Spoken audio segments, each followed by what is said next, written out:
So welcome to our session 2 of your campaign. At the end of the last session, you guys had, well, I won't say at the end. During your last session, the two subgroups of the parties met up. They were able to find a secret entrance to some underground crypts.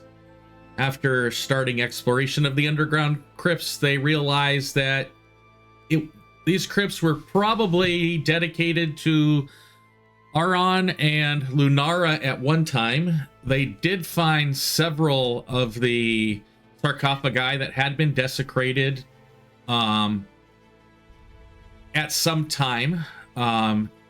Two followers of Orcus. And we are in the middle of their crypt exploration. So we will bring the party to where they were. And I'll get my streamer screen set up, and then we will unpause and let you guys have a couple seconds to kind of look back around here to refresh yourself. And then we will begin. Last thing that you guys did before you we ended the session is you looked at the statue that was here at the lower left-hand corner, and you were able to, Barrick and Vezer, let me see. Yeah. We're able to determine that it was a statue of the Dawnkeeper, Light Watcher, the Unyielding Flame of High Priest Aldrich Sunveil. And then with the history checks of Vezer and them, you were able to remember that he fell approximately 110 PR pre-rising. He was a notorious rival to the cult of Orcus here in the Outcast Isles during the wars that led up to the Rising. So that brings us up to you. Okay. I think last thing we did was... Go ahead. No, so, sorry. Go, I was just going to say, I think the last thing we did was telling this to the others. Yeah. What did we see down this hallway that's up, like, straight ahead? Or are we in pitch blackness right now? Those that can see, that would be Bezer can see a little bit in dark vision. Same thing with Ferric. You do see two other little alcoves with sarcophagi. You think you see one of those statues to Aron at the end of the hallway. Is it worth investigating the other statue at the end of this hallway, or should we just go deeper? I think we should check if it's another trap, otherwise it might be something valuable to discern. Okay. I'm gonna push up a little bit into the hallway. I want to check for traps as we are walking forward. Okay. And can I get my own light source? Because I'm pulling out the lantern since I'm separating from Richter. Okay, that would be Velzik. Yeah, Velzik, yeah. Let's see if it works this time. Did update the macro. Lantern.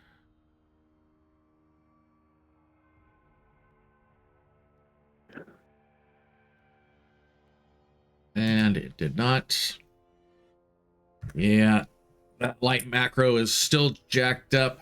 I'm refreshing the screen, and then I will just give you light on your token. Gotcha, thank you.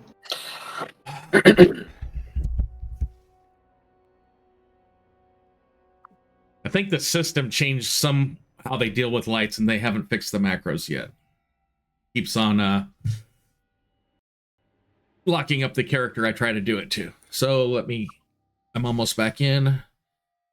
So we'll go here.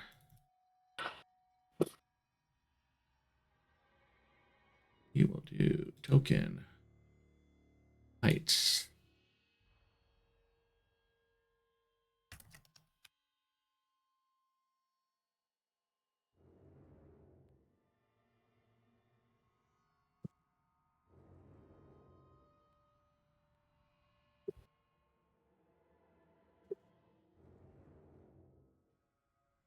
Not so bright.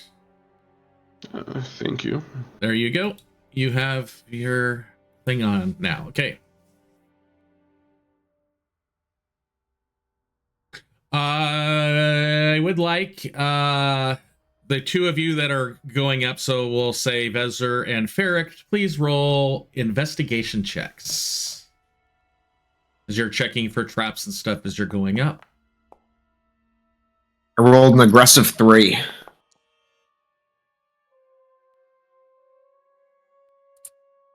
This is Ferric, this is an underground crypt. That's what you're able to investigate wise. You know you're underground, and this is a crypt. Vezir, as you're proceeding up, you do notice both of the sarcophagi appear to have the symbols of Lunara on them. You do not see the telltale sign of the light penetrating the little dust particles like you saw with the other angel statues. It does not appear to be any traps, at least up to this point right here. Okay. As Ferric and Vezir is looking for traps, he'll say, I don't think there's a trap in this hallway, but still not sure if the statue itself is trapped, so let's be careful once we get closer. Okay. We'll keep an eye out. Then he'll, I think it's warranted, it's not warranted, but once he gets closer, he'll make sure that he doesn't die as well, so we'll make sure there's no traps on the way ahead. Okay. Slowly make his way to the statue. Okay, as you make your way to the statue, I'd like you to roll another investigation check. I'll accompany him too. Okay. Goes ahead and does that. You can go ahead and roll one also there. Nice. This time Vezir's so focused on the statue, finding nothing whatsoever. But Ferric, you find something odd about the wall behind the statue. I'd like to... Sorry, go ahead. It appears that you have found a secret door. Ooh. Cool. I would like to approach it. Oh, I tell Vezir about it and shout back to Speaker Felzik as well that I found a hidden door. Vezir will, after hearing that, Vezir will ask Felzik, can you let Richter know we found a hidden door? I don't want to leave him behind there in case someone grabs him. Felzik will tell him, he's like, we found a secret door was found.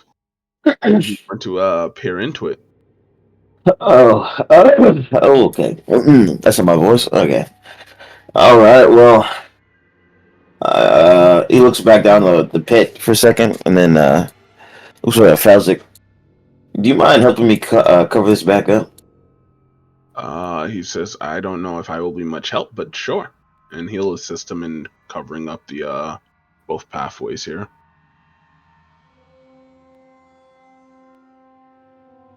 Do we have to roll anything? No. Okay. It's fairly straightforward. If level -1 grave diggers can do it, I'm sure your level 1 adventurers can do it. Fantastic. Alright. Then we can head back.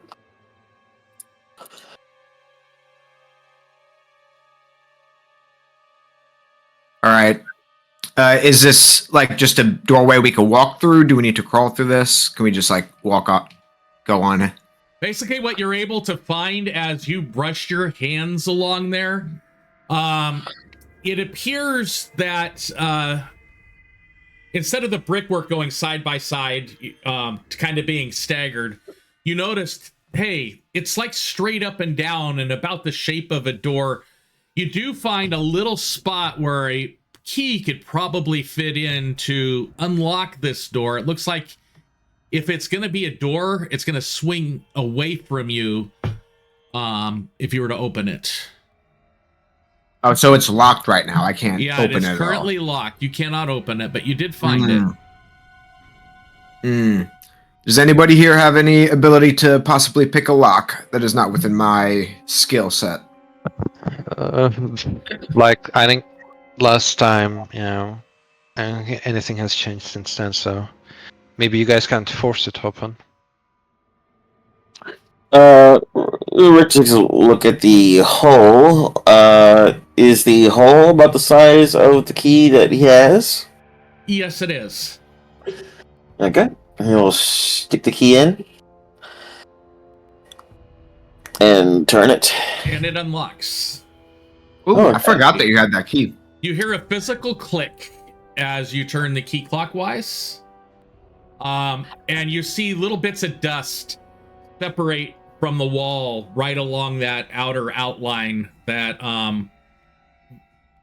Barrack noticed. Interesting. Looks like it's kind of a master key. I'm hoping that dust means that it hasn't been opened yet, and the cultists haven't sullied what's behind this door. I stick the key back in my pocket.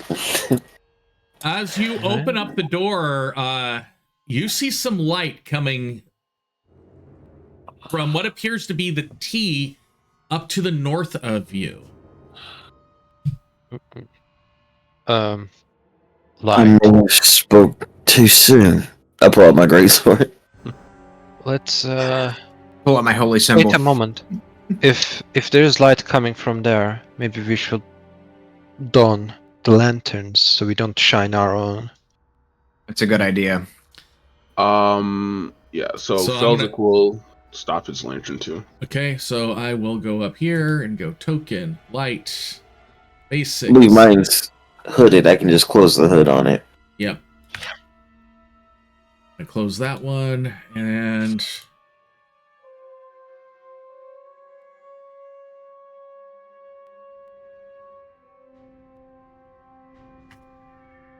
there we go.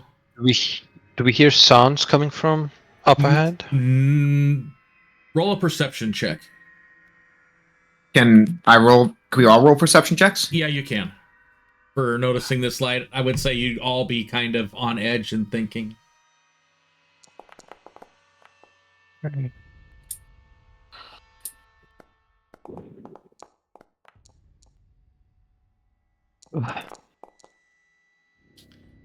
Nobody hears any sounds from up ahead. Okay. Alright, I'll step in.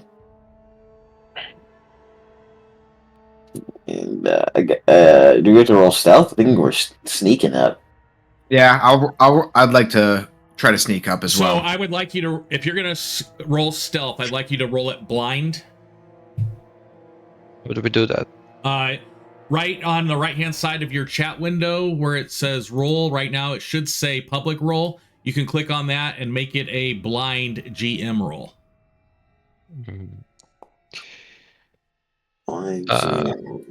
It's not. I can't see it right now.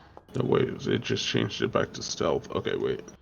I can see Felzik's roll, but I didn't see the other one. You're not supposed to see them. I'm only the one supposed to see them. Yeah, that 20 doesn't count. That's a fake 20. It's wasted. Yep. So wasted? Yeah, it's wasted. It was supposed to be blind. We're cover your face. Cover your face. Okay, yeah.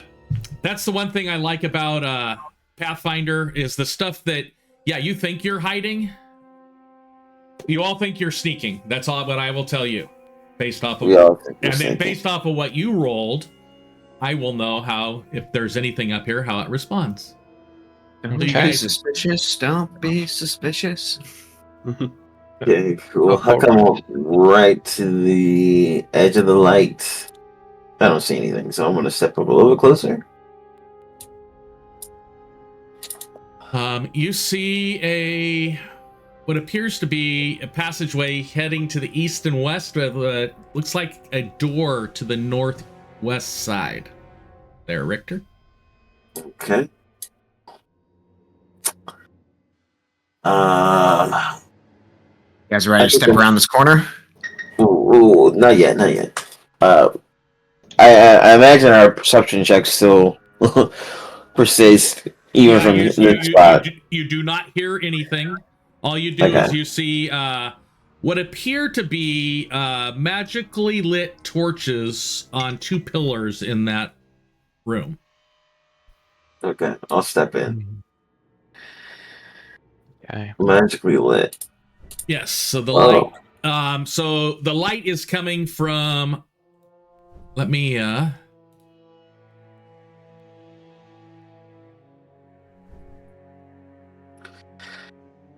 It's you interesting. go.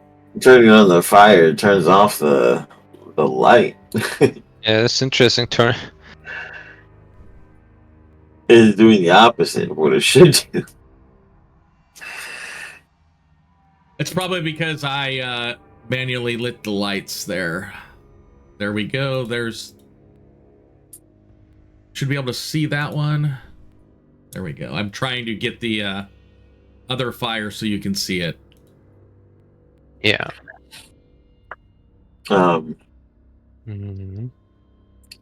Nothing's going on in this room. Just light. That's all you see is 2 little magically lit fires. I gesture over toward that side of the room, and I'll say, "Somebody check to see if there's a door behind that pillar." Yeah. Yeah, sure. Just gotta make sure everything's okay. I'll investigate this place. Okay, go ahead and roll an investigation check.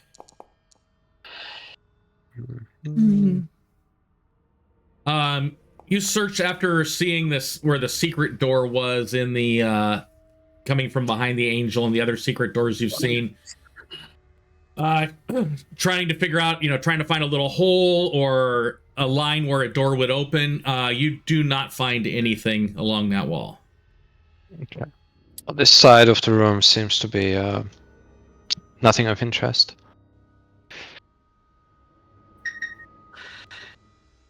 There's nothing behind this pillar as well, right? These wonderful pillars don't really. I guess there wouldn't be light back there, depending on where the. Yep. Okay. It would be dark back there. It's like the eclipse, the penumbra, shadow. I will temporarily I can actually. I think with a hooded lantern, you can direct the light a little bit. Yeah, you can. The problem is with the macros I have, it's kind of hard. I'm just going to give you a little bit of a 5-foot bright in front of you. Okay. And if you rotate so it's going to be. I don't have it as a hooded lantern, but you can go back there and Yeah, that works. Expose it to the light. Okay. I will assume that the others with dark vision. Yeah. That blue one could see back behind me. Far pillar. But alright, I will cover my lantern again. Okay. I will. Wizard will say, as far as I know, these magical flames, it is really one of the basic level spells you can cast. So I don't think it has anything interesting other than, accomplishing its purpose to illuminate this place. Is this the first set of magical lights you've seen?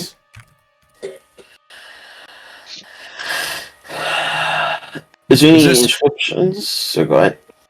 I was just going to ask, can I check to see if this door here is locked or if it's... It is locked, and it has one of those little holes that you saw behind the angel statue. Richter, your key may work in this door as well. Yeah. Really like doors. It is very peculiar to have a locked door with the same keyhole and leading to another door with the same keyhole. Well, maybe they want to keep something out or something in. I step up. Well, where do we get this key again? From one of the cultists Yeah. on the surface. So the cultists have been down here. Oh, that door was maybe- a bit hidden. Maybe they haven't been specifically back here, though. Maybe that key just happens to be, like you said, a skeleton key of sorts where it unlocks everything.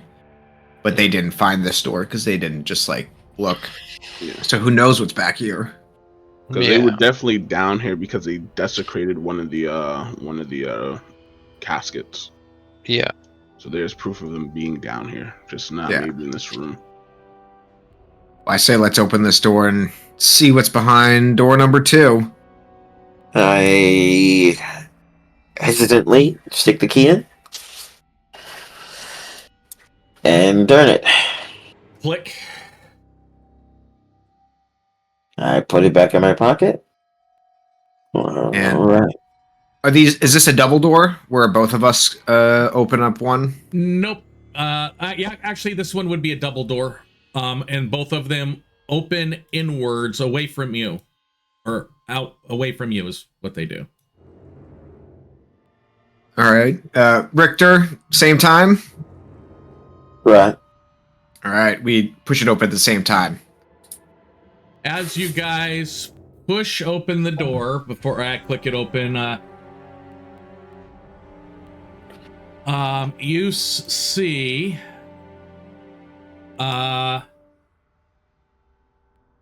four pillars that are partially crumbled, emitting a bluish green light. You see, kind of sitting cross-legged on the floor, a creature. That looks like this. Okay. Ugly. It appears to be wounded, but it is facing you. And as you open up the door, it slowly starts to smile.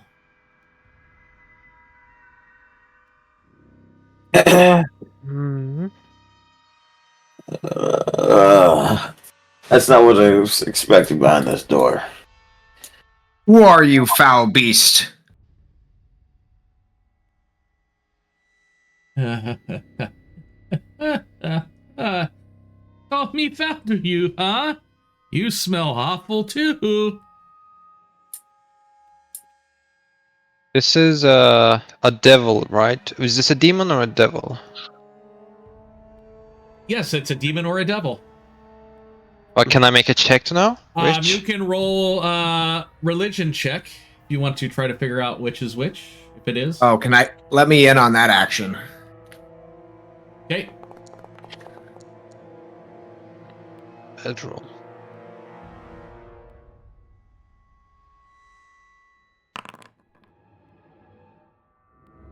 I Ferric, still typed it in private. Ferric, you know these to be fiends. However, you don't quite remember if it's from the abyss or the hells, but it is a fiend of some sort. Okay. Ferric has no patience for fiends of any sort and is fervently against their existence on this mortal plane, and is going to immediately step in and charge toward him. Okay, so just a second here, and I would like you all to roll initiative, and wherever Ferric is on the initiative order, that's where we are going to start. Ooh. I rolled a nat 20 on that.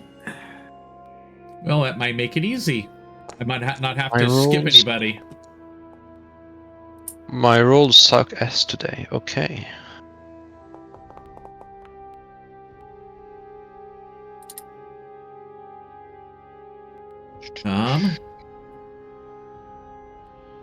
course, the guy who wants to kill gets the highest initiative. So just so you guys know that if you do something that causes combat to start, that person that triggered it more than likely will be wherever they happen to be in the initiative order. That's where we will be starting the initiative. Type of thing. Okay. There may be times where I go through all of you because you guys are setting up to do an ambush, and then we'll start at the top of the initiative order, let you guys go, and then start again, letting creatures go. But with Ferric saying, hey, he despises all of these charging in, I'm going to let him go first. So you are up, Ferric. Amazing. Well, I charge forward, and once I get within, I don't need to get within range, but I want to get up and close and personable. I'm going to cast Sacred Flame. Let me target. Are we using the new monster manual, demons and fiends and all that? Yes. I'm curious then what these guys... So they need to make a DC 13 Dex saving throw. Or take 7 damage. You're in the blind gem roll still, by the way.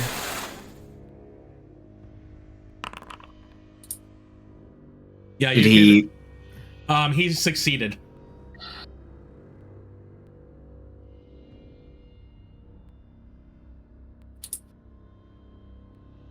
Okay. That is my turn.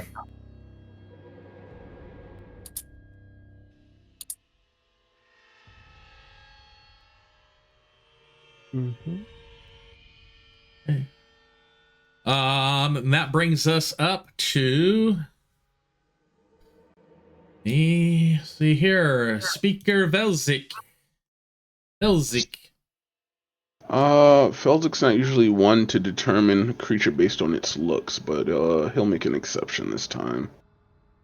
He's gonna cast Eldritch Blast on the creature.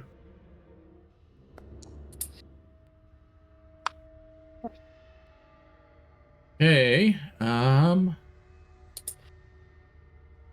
Yeah, that blast just goes over the top of the creature. Alright, and that will be the end of my turn. And that brings us up to Richter. Right, Richter. Yeah, I did have questions for it. I wonder if it will answer them now. I'll move up.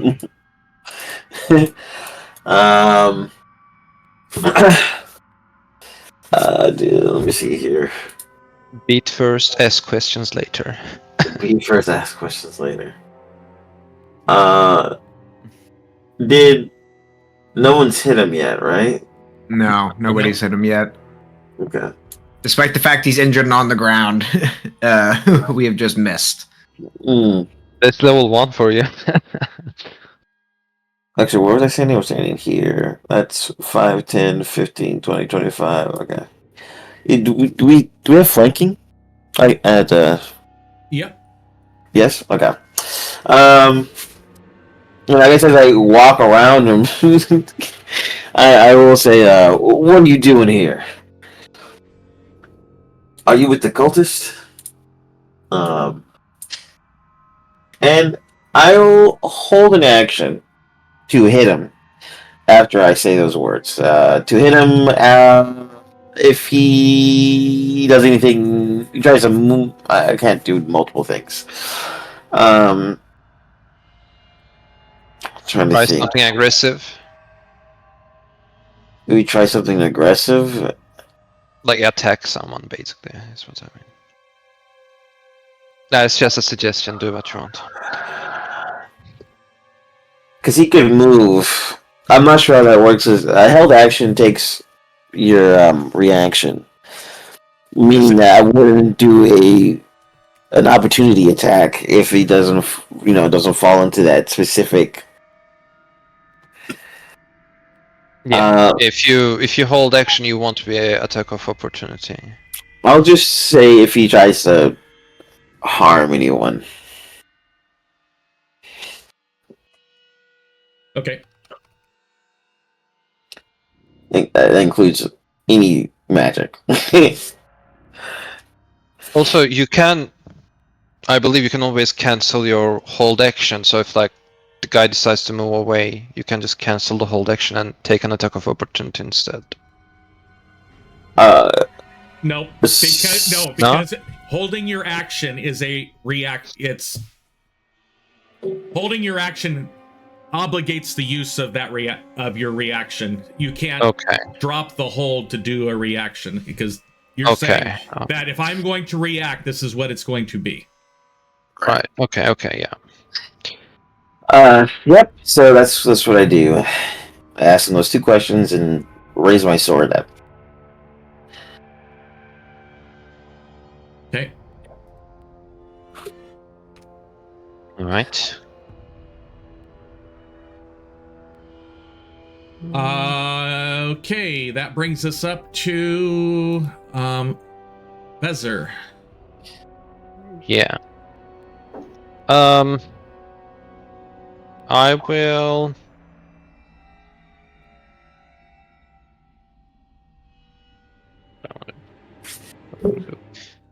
I mean,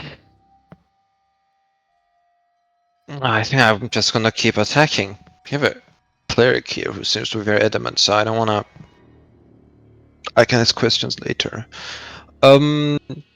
I will cast. Where's my cantrips? Here. I'll cast because these guys are probably immune to fire, so I'm gonna cast Mind Sliver on it. So let me target the guy. Target the guy and then click Mind Sliver. But okay, I need to move forward apparently.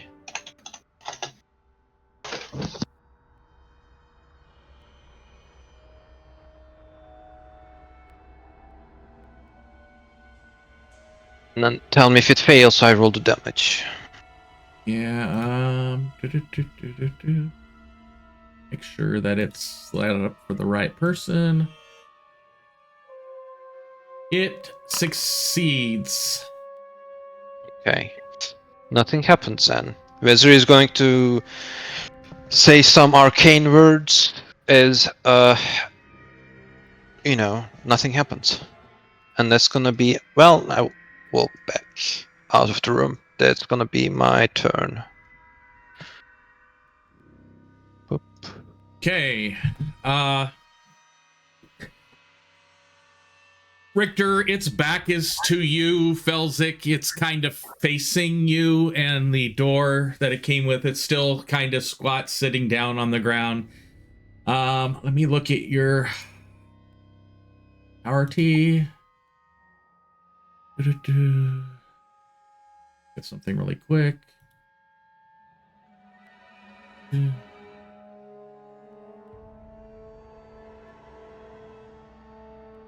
In a language that none of you understands, it sounds guttural or whatever. Then,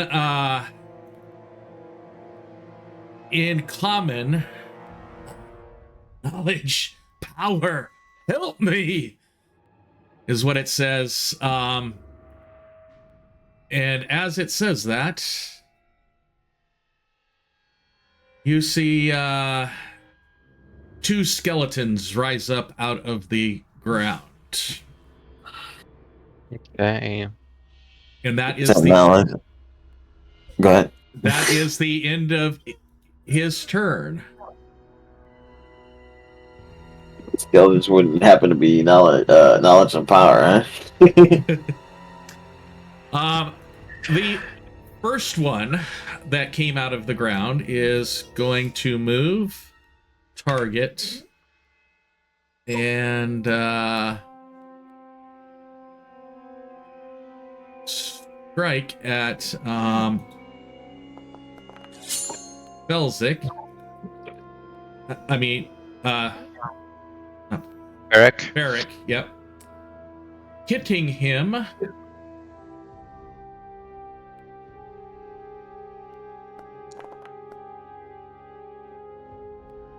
And doing a little bit of damage. You took the healing potion from me, right? Ferric? Did you take the healing potion I found? Or is it still on me? I don't remember. Inventory. Because it's on my sheet, like... Then you did not take it from him. Okay.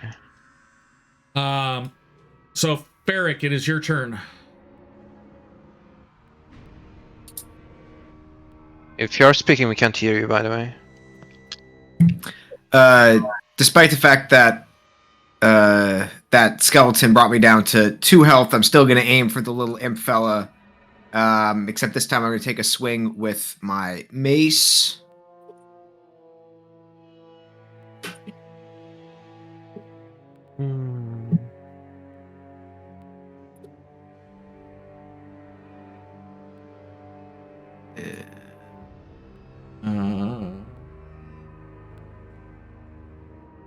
Wait, why did it not? Yeah, something is weird with your rolls because we cannot see it. Yeah, what's going on? There. Did that one go through? There we go. Okay. I don't know why I kept clicking it and it didn't go through. So I rolled a 16 to hit.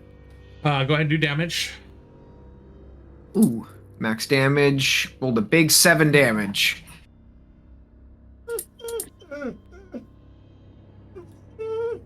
Okay. That's a dog, right? Yes, that's my dog. Okay. I just want to make sure because it was it was horrifying for a moment, and I was like, No, it's the imp that's whining because you just hit it with the mace. That is my turn. And that brings us up to the second skeleton, who is right within reach of Richter and is going to swing out with its short sword.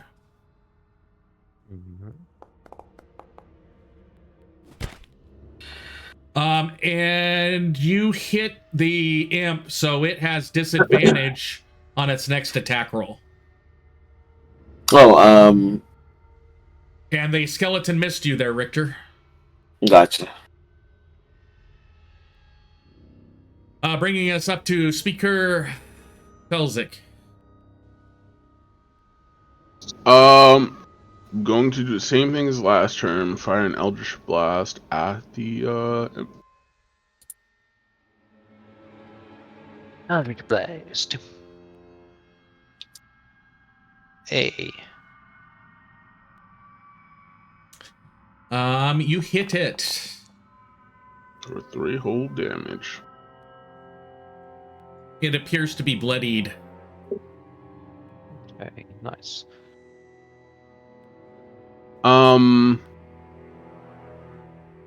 Yeah, that is going to be the end of my turn. I do have a question.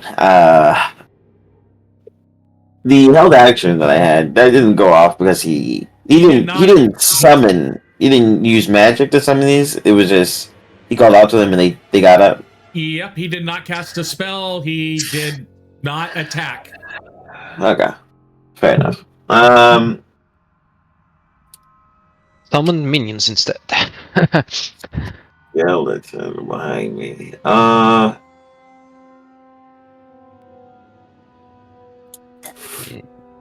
You might be able to do it 2 more times because there's 2 pillars up here.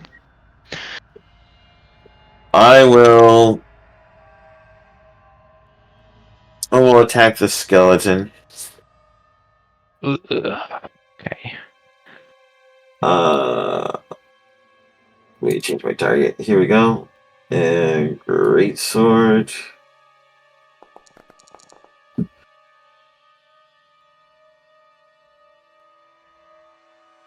The 14 hit?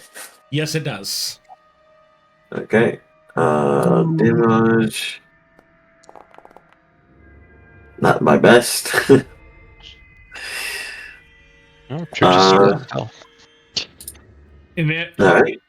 yeah, your great sword does rattle a few bones inside there. You cleft in about half of its left-hand rib cage. The right-hand rib cage is as it's facing you.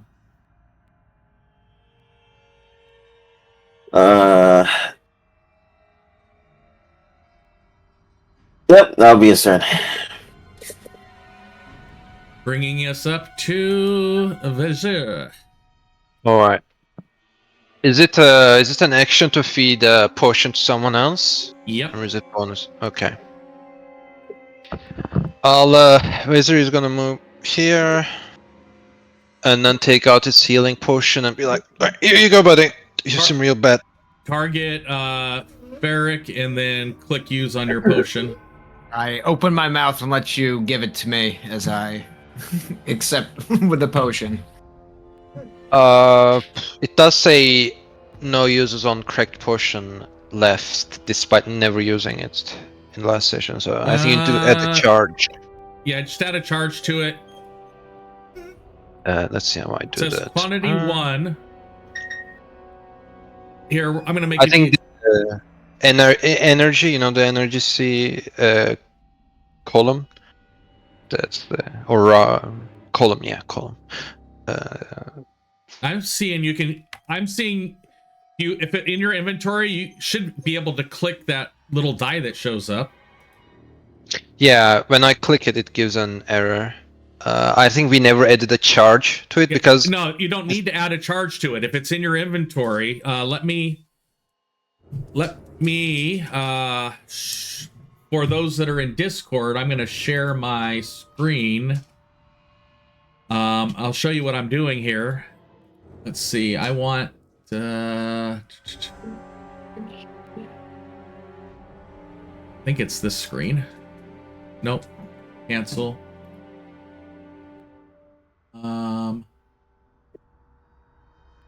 Screen. This one. Go live.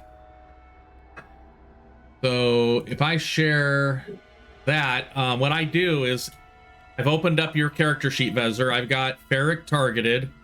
In consumables, I hover on the left-hand side and a little die shows up. I click on that and it says usability. Oh, I see. Spend 1 use of this item. 0 uses available. If I click that. Yep. Okay, Yep. so let me go here. Details.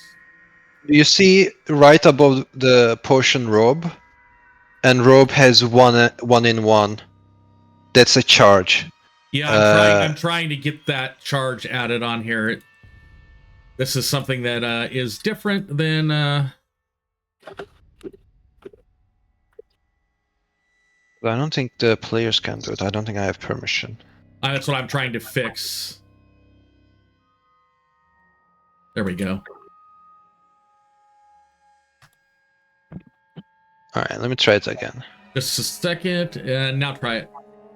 Yeah, it works now. And then I will roll. And 1. I rolled a 1. So he gets 5 points of healing. It's better than the 2 hit points I had before, so I'm at 7. Yeah. And then I'll move back. Okay. Sorry about that. Again, I haven't DM'd D&D on here in a couple of years. No, and things have changed. It's good. No, it's good. It's okay. Don't worry. Okay, so we got that. So that's Vezir's turn. Yeah. That brings us up to the imp. Where he says, no knowledge, no power.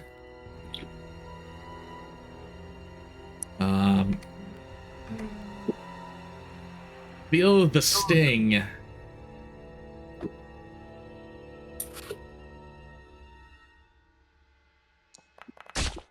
Oops. I need to roll at disadvantage, so I'm going to roll again. I forgot to roll at disadvantage. So we'll roll again just to see if it's lower. It's higher, so the high... 19. So the 19 is still normal damage. Oof, there's a lot of damage, holy shit. Yeah, that's... Sting he felt as you fall unconscious, Ferric. Ugh. I should have kept the potion so I could have healed you after. Yeah. Uh,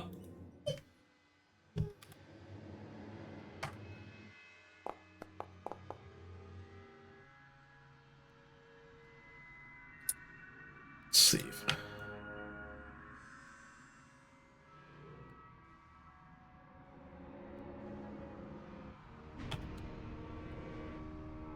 Seeing that you had popped your way in, the skeleton that was next to Ferric just followed you out, Vezer, and is going to make a swing at you.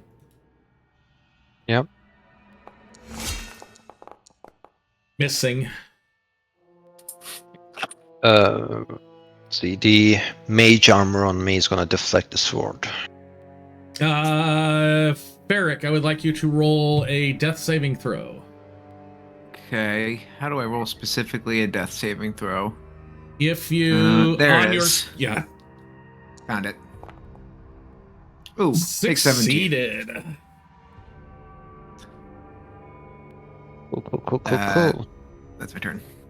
The second skeleton is going to target Richter again with its sword.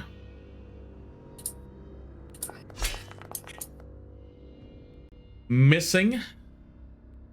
Alright. Speaker Felzik. I don't have a light source, but I can assume that a skeleton's right in front of here from the sound of it. Yeah. We're going to go into the room. Okay, now. Can we do like short out of turn speeches?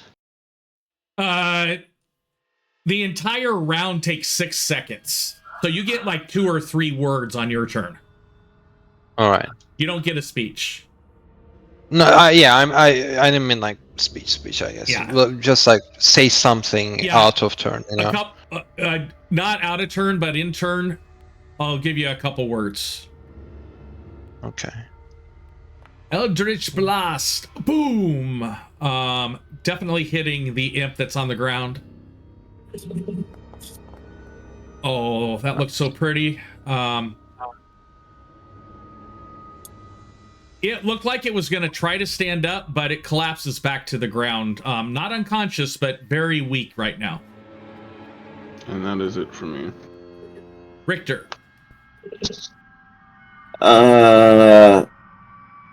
Okay. The light source that went out. That was just some technical stuff, right? There wasn't like a. What light source light went source? out? Okay. Ferric is on the ground. Okay, I will make use of that action surge, I think. I'm going to attack the skeleton, and then I'm going to attack the imp. Okay.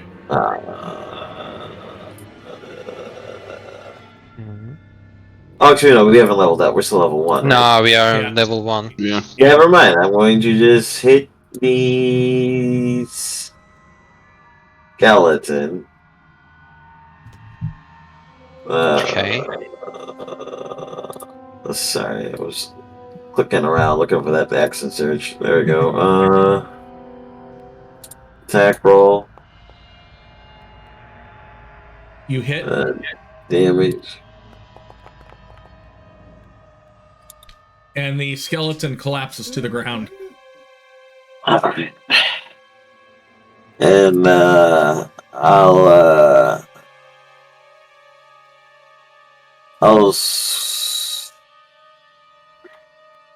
wonder if it's better to. I think.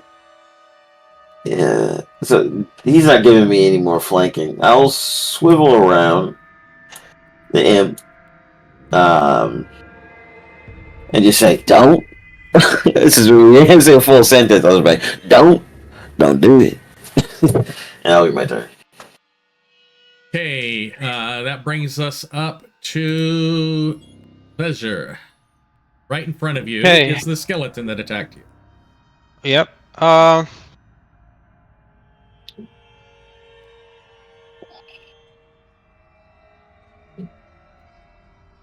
going to cast Mind Sliver on the imp again. I don't care about undead. Mind Sliver. It's so weird. The game is telling me I'm blocked by a wall despite having a clear line of sight on the imp, so I think it's the door kinda bugged. Which doesn't let me roll, so I'm just gonna untarget this guy. No, target him now. Alright. You're blocked by a player is what's happening here. Well, also. I still seem to be blocked. Weird. I don't know why it's this Foundry is being like this for this module. Let's see. Oh, it worked now. Okay. So DC 13 intelligence save. And it fails.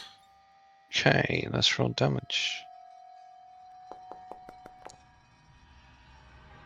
So it's gonna be 6 psychic damage and then a minus d4 in the next saving throw it makes. As Weather puts his 2 fingers on his temple like what's his name, the X-Men psychic guy. Professor X? Yeah, yeah. You do that, and it does not seem to have phased it whatsoever. Ooh, these guys are immune to psychic now. Ooh. Okay. Not pleasant. Alright, that's gonna be my turn then. I'm trying to look. Let's see. Says, let me look here. Damage subtract 1d4.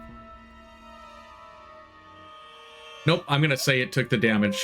I don't see anything on its immunities. I'm trying to figure out why it would have. It's because it passed its save. Oh, I see. I rolled the save and then it rolled it afterwards. So I'm gonna make it take the 6. So I don't have to do the. It collapses to the ground. Okay. So we'll say that. Which means the imp's turn is over. That brings us up to the skeleton. And you're actually right down here. Yeah. And it's going to continue its swing at you. Yeah. With its short sword. Yes, Mando, we're going to take a break right after combat. Missing you. Wizard's gonna duck underneath the sword. Ferric, roll a death saving throw. Ooh, failed. We are at 1 and 1. Alright. And that brings us up to So close to a natural one. the speaker. I'm gonna take an opportunity attack to get some distance. Let me look at him. I need to see. They can make an opportunity attack? That's what I'm trying to see if it can. I think every creature can. It's an inherent like. So it will turn and swing at you then. T. Which I don't like. You don't like? No, it's... Oh shit. Jeez, it's man. that everybody being able to make opportunity attacks, people aren't trained type of thing. Oh yeah, D&D is a bit more casual than the Pathfinder. Yeah. Whoop, I went down. Yes, you took an opportunity attack. Jesus. I mean, that's a crit, so yeah. Yeah. And at the end of your turn, I would like you to roll a death... No, actually, no, you do it at the beginning of your turn, so you don't need to do a death saving throw right now. Oh, that's good. Oh, that's good, okay. Richter. Oh man, that sucks. You Yeah, saw, right? This you is saw getting Spectre dicey here. Belzec come out and just get clobbered to the ground. By this? The opportunity attack? Yep, by the opportunity attack. No. Alright. Freaking skeleton. I'm gonna say, yeah, you kind of fell to the ground as it hit you in the back. There. Fucking level 1, man. Yeah, right. Yep. You know, kind of thought you were joking about TPK. Well, that's what I said at the beginning of the session. It's either going to be a TPK or level 2 as soon as you get out of here. No, I'm not planning on a TPK yet. Oh, I'm sorry. That was supposed to be an advantage. I just do that regularly. But go ahead and roll it again and see if you get a crit. Let me see. No. So go ahead and roll damage.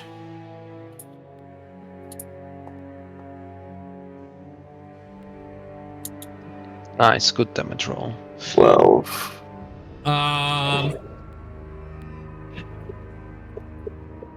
Mr. Skeleton, you lopped off one of the arms and half of the torso of that skeleton in that one single blow. Nice. Fantastic. Okay. You'll yell out to I'll just say Vezir. You know, again, can't say the full thing, but you know what I'm saying. Vezir, kill this guy. It'll my turn. I got you. Alright. This guy already used his reaction, so cannot take another opportunity attack. So Wizard is gonna move back. And then I'm gonna cast a firebolt at it. Normal. Oh, hell yeah. Nice. Alright, let's roll a critical. Crit. Alright, 15 fire damage. 15 Beautiful. fire damage for a skeleton that had 1 hit point left. Perfect. Yeah, I think Wizard's gonna hit it in the... Was it skull remaining? Was it skull left on the body? Is that where you hit it? If it still has a skull, yeah, I was going Yeah. to hit it in the skull, yeah. So we're gonna say that ends combat. What we're gonna do is we're gonna pause the game really quick, and we're gonna do our break a little early because, as you guys heard, my puppy says I want to go outside. So I will be back in a few minutes. Cliffhanger for you guys to arrive. It's gonna be fun bringing you guys up to level 1 HP with no healer or a cleric. right. So Ferric's on the ground, just blood spewing out of his mouth. Oh, did we get the fucking imp? Oh, oh man, we'll have to have some conversations about not being suicidal in the future. must defeat evil. He says as blood just keeps pouring out of his mouth and he's slowly dying. Oh yes. Well, hopefully your God will thank you when you get there to meet them.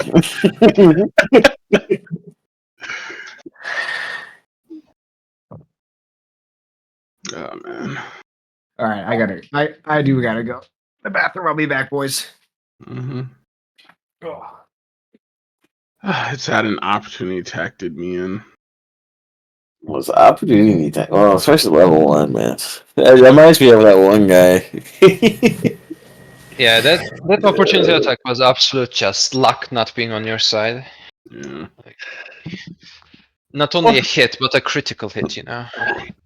Isn't that what happened to that guy who was pretending to be like a fucking Jedi in that one game? Yeah. We were in? That crit, what you call crit? It was a crit opportunity attack that done him. Yep. Oh man. This campaign's going to be a lot of dungeon delving. I'm not going to be too upset losing my character.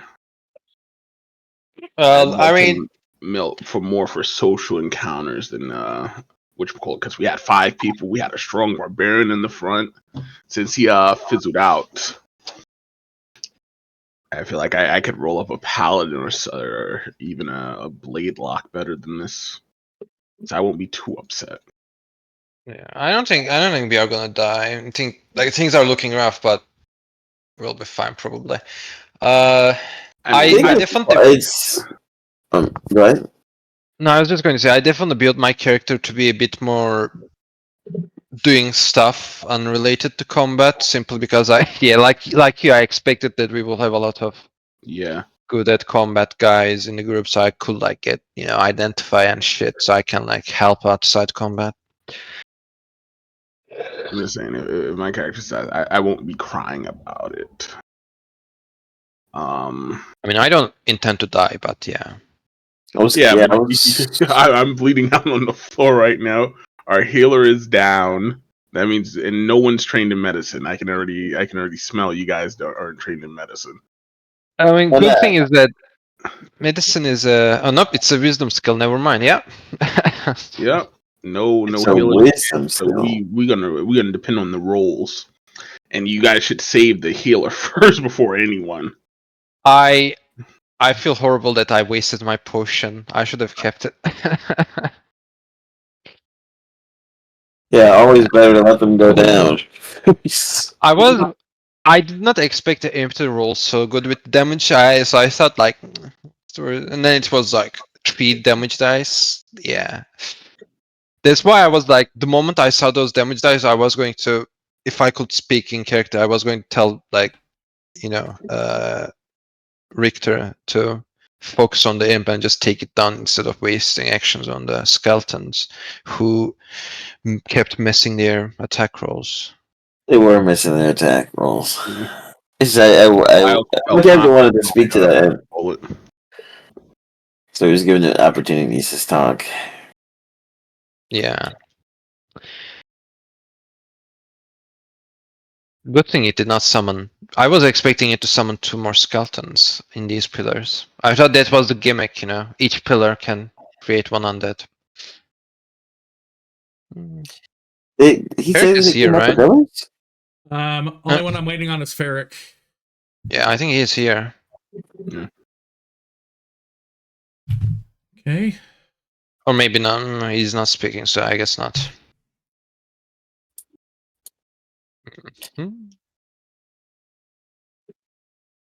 Oh man.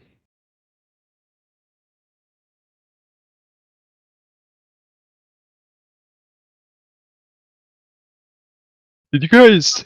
You two, or is it only Ferric who used the short rest to heal? I think it was only Ferric, so Felzik can still get a short rest to heal some of the damage he took. Yeah, that is So the problem is, even if I survive, then I'm unconscious for a number of hours, and during those hours, I can't short rest. No, that's for the normal.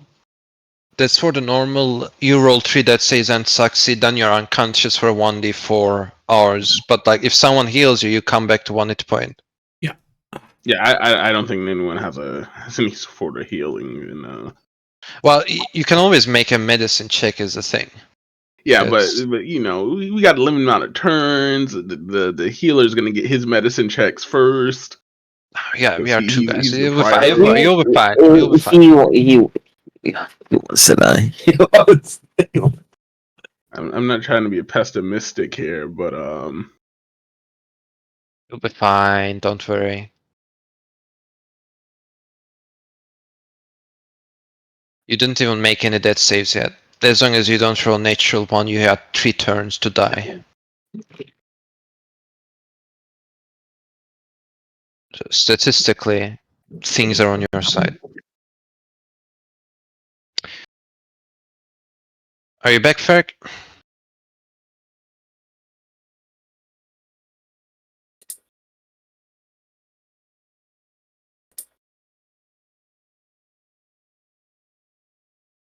While we're waiting for Ferric, Richter and Speaker Felzik, can you please roll initiative? Not me? Nope. Actually, no. I did the wrong ones. So Richter won't. So let me do this. Dead on the floor said, "Get ready for another fight." Let's try this again. Yeah, we are going to add to combat. So I need Speaker Felsic. No, Speaker Felsic got a 1 because he's down right now. Yeah, I'm bleeding out. 1. So I need to add Richter back in. So Yeah, the one's up yeah, like right now is Richter Richter. and Vezer to roll initiative. Okay.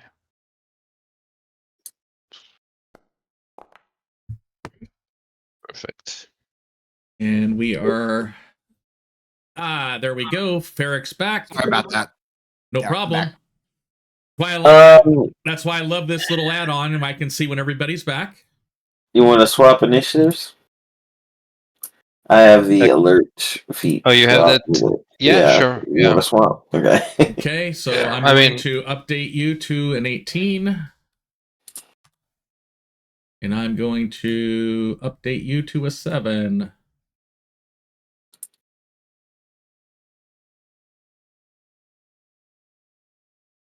Right. I have only 1 wisdom, so.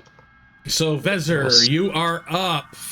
We're gonna go until everybody's up or somebody's dead in our combat. Yeah, I'll move here. And Razor doesn't really have a medicine kit, so he will try to do a makeshift first aid to help Ferric become conscious.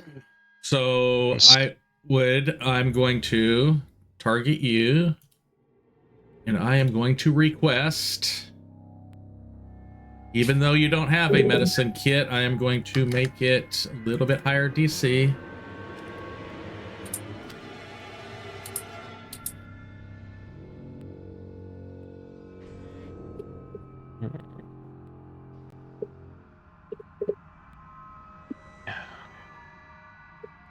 Medicine check. Okay.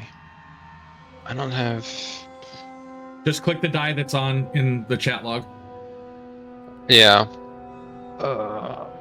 Okay. Yep. Alright, let's see if the dice is on my side. Ooh. It is on your side. You are no longer unconscious. You are stable at 1 hit point. Barrick. Amazing. Yeah, Vezir is gonna like rip some of his clothing to, close the wounds and all that. Try to help Ferric. Richter. I'll come around and try to tend to Felsic. I should have paid a little bit more attention to the first aid training as a guard. He kind of curses underneath his breath as he tries to do something, stop the bleeding, stem the bleeding. Medicine check. Okay, I'll put that in chat for you too. Medicine.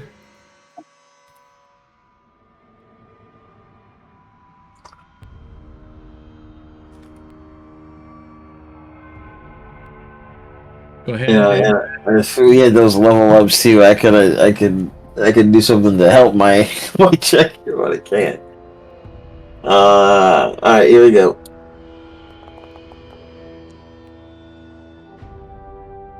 Flat 10. You didn't heal him, and you did not hurt him. Okay. So basically, didn't hinder or aid on that attempt. That is cool over there. I'll see that it's not really working, but I don't know Is that working? Well, maybe Fair can do something.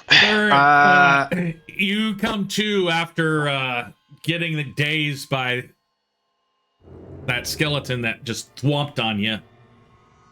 So I'm at 1 hit point, correct? That is so correct. I see. I'm even from prone. I reach over and I touch Speaker Felzik and I say, "In Eldast's name, you shall not die here." And I cast Spare the Dying on him. Okay. So that just automatically brings him to stable, but he's at 0 hit points. That is correct. So he does not have to roll death saving throws. Because of that, nobody needing to roll death saving throws, I'm going to end the combat rounds. And just let us continue on. Can we take a short rest of sorts, possibly? Yeah, I think that will be good. And can Felzik use also hit dice in the short rest? Or does he need 1 hit point to be able to use a hit dice in a short rest? I will let him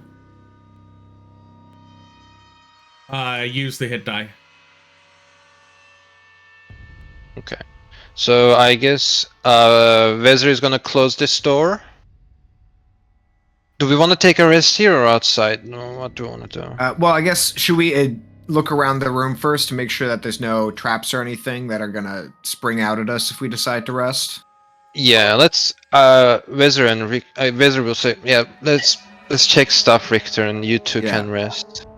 I just want to do a quick investigation or perception check on the room just to make sure that nothing else is going to happen if we take a breather here.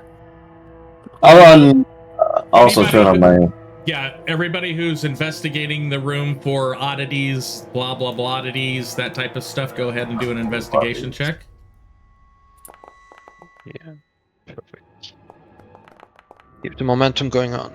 Low rolls. Nice. No traps or anything. You do have those wonderful bluish magical lights that are emanating from the room.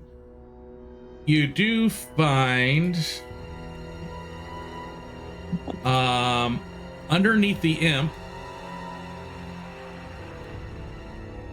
a little scrap of paper. Ooh. Okay, interesting. What does the scrap of paper say or show us? Is somebody going to pick it up and read it? Is it Richter? Yeah. Yeah, I can check it. It's Richter who found it, is it? It is, Richter's the one that noticed it on the ground, yes. Okay. It's in common? I will take a look at it. So Richter's taking a look at it? Yeah. You first look at it, and scribbly, scratchy writing on it that, as you look at it, the wording turns to common. Oh, wow. Whoa. Yeah, I'll take a look at it and read deeper. I'll read it out. No, I won't read it out loud. I'll just read it in my mind. As you read it in your mind, you see the first word that says it says I, and I would like you to roll a wisdom saving throw. Oh no, I am rude, is what you're saying. Don't you have +2 intelligence modifier? I will put that. I'm going to put that in chat for you. And we are going to do this. I'm dumb for reading it. Thank you. A second, and we're going to request that wisdom saving. Oh, that's the wrong guy. That's the wrong one. Anyway, and I was supposed to make it a saving throw and not a check, so I'm going to hit delete. Richter is there. So here, saving throw.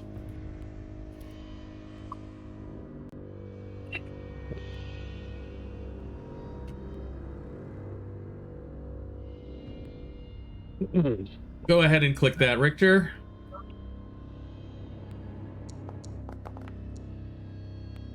Oh, it's hidden. It's hidden. As you read the word "I" silently to yourself, you audibly speak Richter afterwards, so that everybody can hear, and then you say the following words: obligate myself to do the bidding of the lieutenant in exchange for knowledge of the abyssal plane. And you feel a wash of cold energy infuse your body, infusing you to this contract. No, Wait. no. Is that how it works? I thought you need to be fully conscious. Oh man, can I make an Arcana check? Richter, you now have the note. So let me try it again. Cool power up. I mean, I am supposed to be an Elder's Knight down the road, but I didn't know it would be so soon. It didn't. Bro, you just sold your soul. You're going to hell. Let's try it this way. I'm going to put it in your inventory. There's ways to save a soul. That's a cheeky way to make someone sign a contract. That's like they should just do hundreds of those, you know? That's crazy. I didn't even say it out loud. It might not be legally binding for that reason, you know. We need a hell lawyer. The only thing I know is that you normally need to like actually intentfully do it, you know? Well, they can't just make. Well, he read it. Yes. Not his free will. That's not intentionally. Okay, so you guys are. So your investigation and finding that note took you we'll say it took you about 10 minutes. Yeah. If you guys want to continue your short rest in here, go ahead and roll your hit die. So click the short rest button if anybody wants to use those. And then I'll advance the clock another 50 minutes. Just to get it straight, I picked up the paper, started reading it in my head, and then I said part of it out loud. As soon as you read the word "I" in your head, you added the word Richter afterwards, and then finished reading it out loud. Okay. And I felt a cold wash of energy infuse your body. Okay, I mean, before we jump 50 minutes, I think I would say, guys, I don't feel. I felt something there. Can we do some sort of I don't know, Arcana check or religion check or something to figure out what just happened? Yes, you may do a religion check. Yeah, Vezir is immediately, especially, considering his training, he will make see what the fuck is up with him.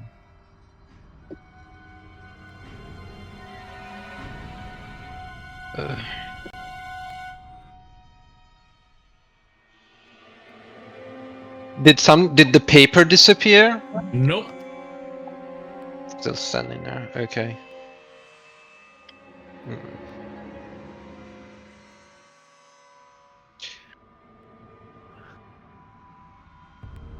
What happened? What do we get with the rolls that we made?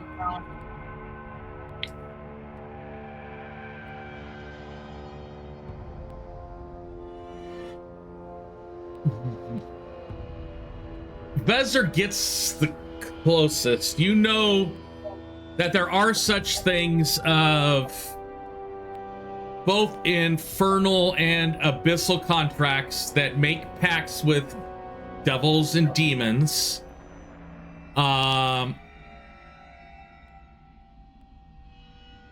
They are difficult to break. They typically come with both a bane and a boon. Right. That's what you understand from your religion check. Yeah. Okay. Razor is not gonna read the paper, but he's gonna say, so Vezir, Richter, do you look at the paper? No, I said I won't look at the paper. Well, you said you weren't going to read it. I'm just asking if you're going to look at it. I will look at Richter and I will say, so Richter, I got some bad news for you, and you may want to sit down or something. I think you just signed a contract with the devil. I don't know how it happened. The moment you the moment you checked it, you seemed like you were in the zone and you read it. There might be a way to cure you from it. Considering I didn't even mean to say it out loud. I was gonna, in case something. Yeah, I don't even know who I'm serving. Fiends know many tricks and/or spells that are beyond our comprehension at times, and this seems to be some sort of truly fiendish trick that they pulled on you to ensnare you in their grasp. But I believe that at least a good place to start, my mentor may be able to guide us down the path to seeing if we can rid you of this curse or whatever it may be. You, when you read the contract,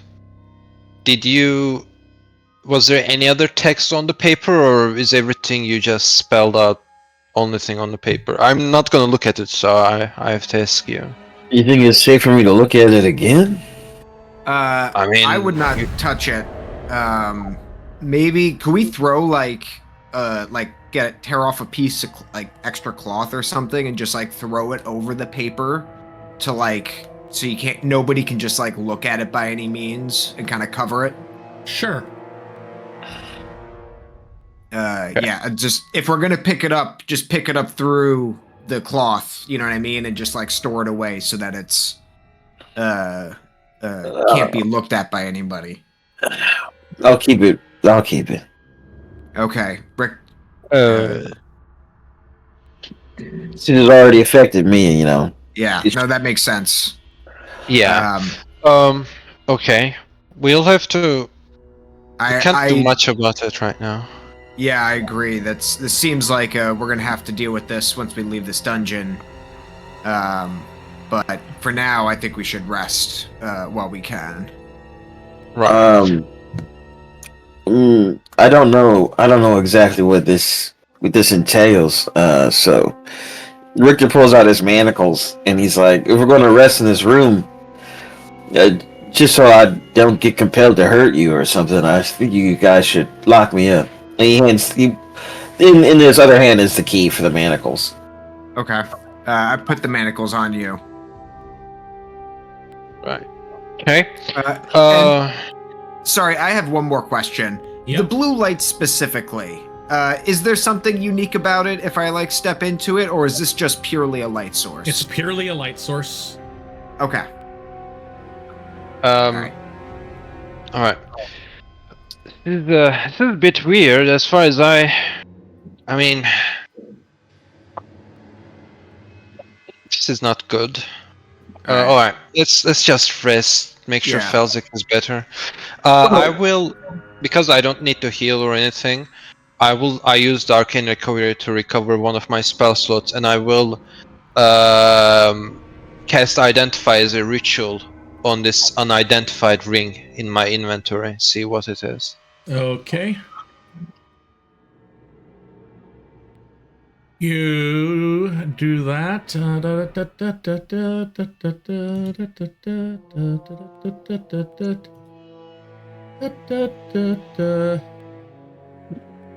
didn't my roll go through? I also have a robe in my inventory classified as a consumable, so I don't know why it's a consumable. That was an accident on me when I created it. It's a treasure. The ring, it is a ring of warmth. If you take cold damage while wearing the ring reduces the damage by 2d8. You and everything you wear while you're wearing the ring are unharmed by temperatures of 0 degrees Fahrenheit or lower. Okay. Does it require attunement? Yes. Okay. So his wizard is sitting there with the others, his book open, kind of drawing a circle in the ground with chalk. And once he's finished, he'll look at the others, say, pointing at the ring. This seems to be a magical ring that protects you from cold. It does require attunement, so you can only have so many of those before the arcane energy is too much for your body. I'm not particularly interested in it, but if one of you feels like it might come in handy. Richter, I think you should take it since you're the one who just got cursed. To protect me from cold? Well, Yeah, I don't think that's going to help me where I'm going. Yeah, you'll need something to protect you from warmth, probably. Oh. Alright, well, it's, I don't know. It's not particularly something I need, so... Does... Ferric, do you want it? Felzik? I mean, I'll take it if nobody else is gonna take it, but Felzik, if you want it,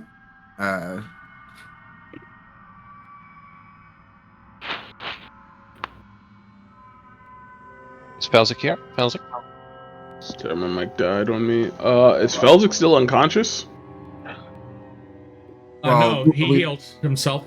He did. Okay, I just didn't know if this was after the short rest or not. No, you're still in the middle of the short rest. I will let you know when the rest time is over.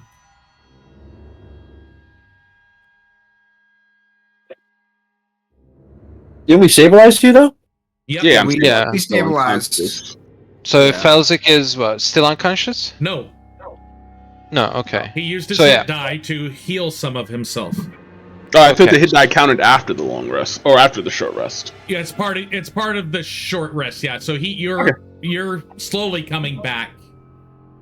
Yeah. Um, So, Wizard is gonna look at Felzik and... Are you interested in the ring?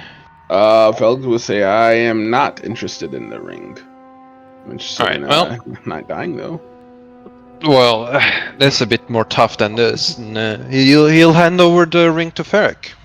All right, Ferric takes it and it looks at the group. Well, if we ever find a need to transfer hands or give this, amongst ourselves, feel free to ask for it back. But I can hold it for now.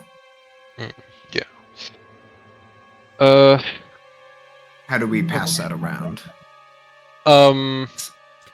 You just open up your. You should be able to open up your inventory and drag it onto the other character. Felzik? Okay, let me see. Ferric. Let me see if I can do that. Ring of Wards. Give. Check your sheet. Okay. Alright, yeah. Cool. So, can I attune to it during the short rest? Yes. Cool. So, attuned.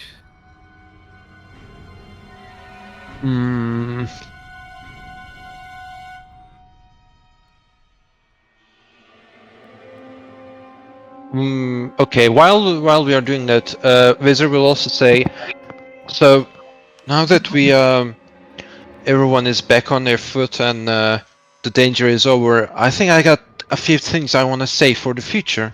I understand your reasons to attack the imp immediately, Ferric, but you almost died there. I'm not sure if your religion is a death cult. If it is not, it probably doesn't want you to waste your life like that. It is not a death cult. You are right. But I will attempt to contain my anger towards future enemies who I know will bring great evil to this land, which I am trying to just protect. No, I understand. I mean, I agree that, I am assigned here to protect exactly from dangers like that, so I understand you. It's merely that if we die in the process, we fail what That's we are very trying true. to do. And another thing I want to say is, Richter, I understand why you attacked the skeletons, but that imp was clearly the biggest danger here, and you are a pretty strong guy with that greatsword. If you took your swings at that imp, we might have avoided much of this harm that was caused on us. As you guys are finishing up that rest, you start to see the door to the south start to open. Door to the south. This one? Yep. I stand up and ready myself. Feels like was sitting down. He's gonna crawl away real huffy to try to get a safe spot. Richter puts out his mangles. Someone uncuff. I go over and immediately uncuff Richter. Wizard is gonna prepare a firebolt depending on who comes in. The door opens, and you see Yanil, along with 3 guards. Oh. Yanil! There you are. I was worried. You said give you an hour, and it's been almost 2. Oh, right. We said that, didn't we? Lose track of time easily down here in the dungeon. Yeah, things are way more than we anticipated. This place is huge, as you have seen probably. And still full of danger, most likely. Yeah, exactly. Sorry, quick question. Did the imp vanish in like a sulfury fire once it died? It dissipated when it died. Yes. It Okay. basically turned to a little ploof of ash, and that's when the letter appeared that Richter found. Okay. So Vezir is gonna say there was an imp in this room. We fought it and killed it, but I think our friend Richter is going to need some help from the holy individuals, because he might have sold his soul to a demon or a devil, I guess. There are many she undead goes, down here as well. We've encountered quite a few skeletons within the crypts. Be careful of any of the coffins that you may open, or whatever they're called. The Sarcophagus, yeah. sarcophagus, yeah. And there might be cultists still roaming around. Someone desecrated some of these graves. So, suffice to say, there is much going on in this place.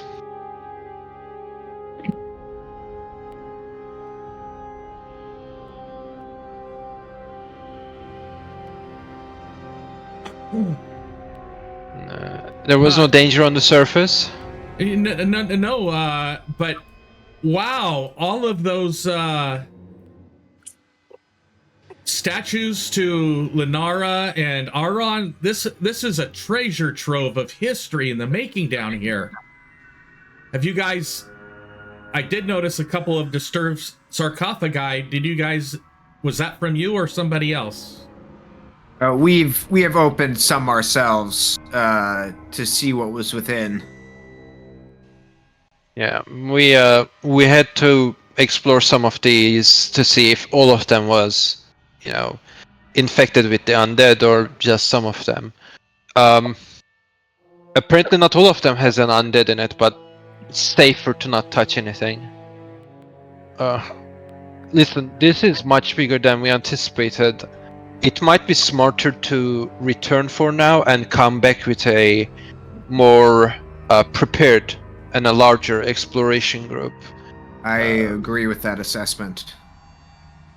There is the stairs going down, we have not explored yet, and we also found 2 sarcophagus. And you also have a set of stairs that looks like they lead to a very short tunnel right here at the north of your room that you're in. Okay. Yeah. So we also noticed 2 sarcophagus with hidden pet going down, and then there's also the stairs going up here that we noticed right now.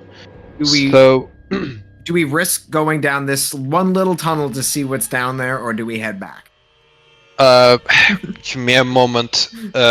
Wizard is going to open his book and mutter some arcane words, and his book is going to light up as a owl pops up above it as I conjure my familiar from its dimension, and I will subsume its eyesight and hearing, basically take control of it and just a second. bend it. Let me get you.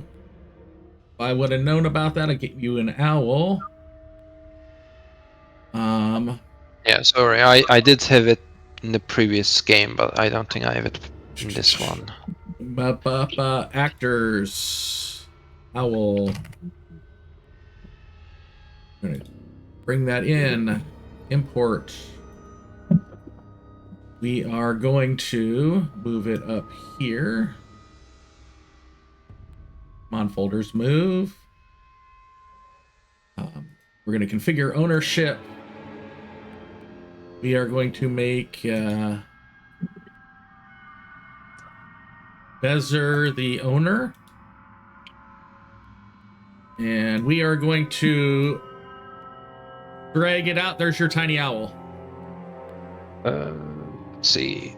Oh, yep, I see it. So I will, as I take control of the owl, I will fly towards this path. Okay, drag it. Use your arrow keys to put it on the stairs. Yeah, and I will also do this. Try stealthily, fly stealthily. So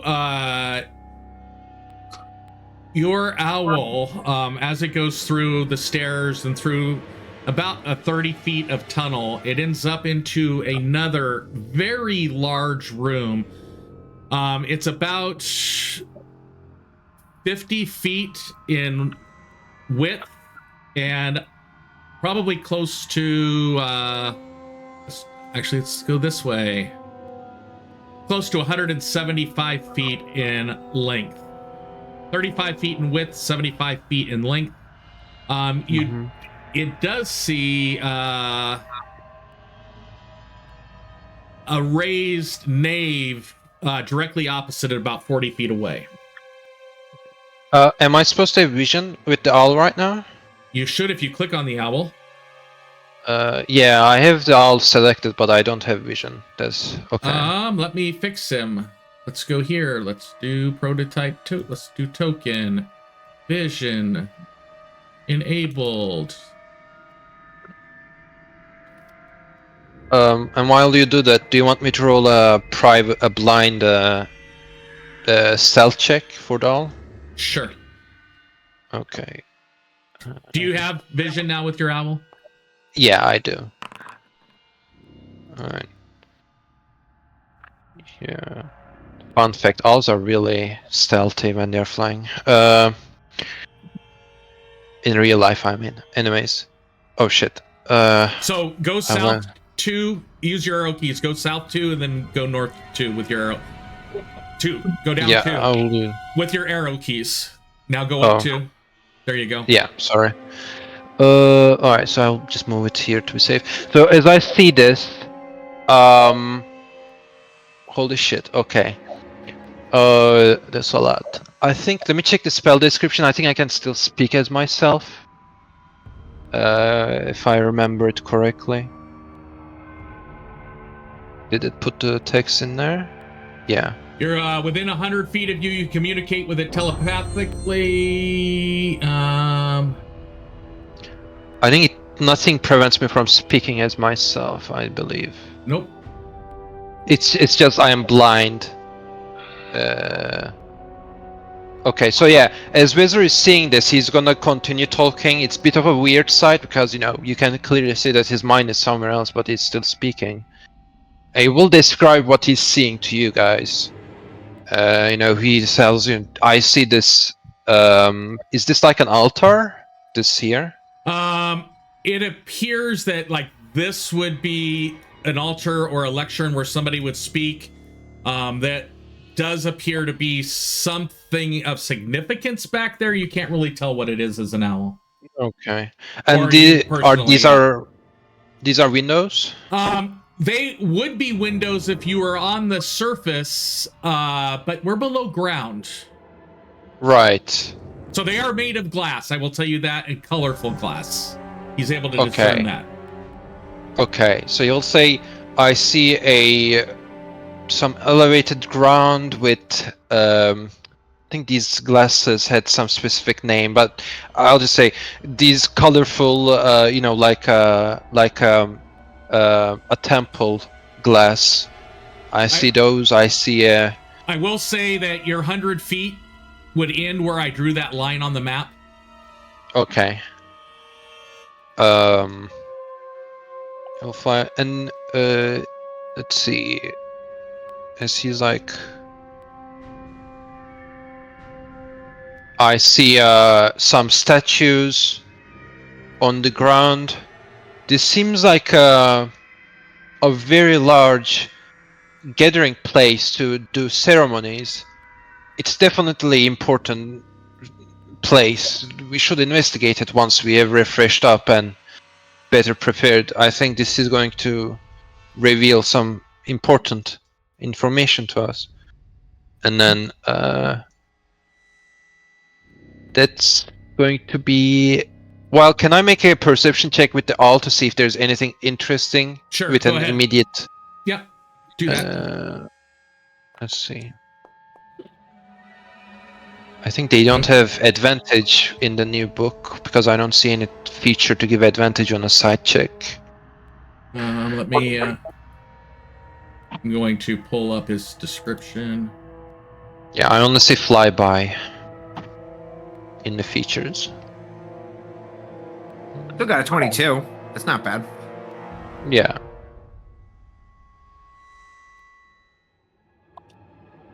With him doing a more detailed search, trying to look stealthily.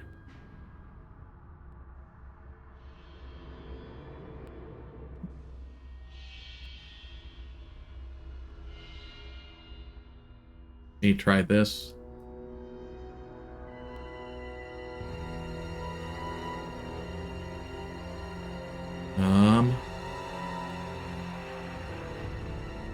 Yeah. No. Trying to figure out why he has 16,000 effects on him. I'm assuming you're talking about the creature and not the owl. Yeah, the creature. I'm just going to drag them back out really quick. They came out, then I hid them, and then they came out again. Yeah. See, there we go. It is able to see 3-ish creatures inside the room. The first one it sees looks like this. Yeah, I don't like it. Okay. And the second two both look like, not the guy down on the ground, but just darkness kind of floating in the background there. They're actually scary stuff. I love these art pieces. Yeah, the artist. Okay, so you guys see the art as well? Yeah, they Yeah, saw it too. Yeah. Okay. Yeah. So as the owl sees these, I think there's gonna be enough for now. And I'm also assuming this is all the owl gets with the perception check, anyways. Yes. So whether he's gonna tell others, well, before he tells anything to others, he's gonna use an action to dismiss the owl to its pocket dimension. So the owl is gonna vanish, so it doesn't get killed. And then Wizard's vision is gonna come back to him, and then he'll look at the others and say, "Okay, so I saw some horrifying creatures, monsters in there. So I think we should definitely come back later. I heavily doubt we are capable of killing those things, even with the reinforcements we have now." I agree. Richter, Felzik, what do you think?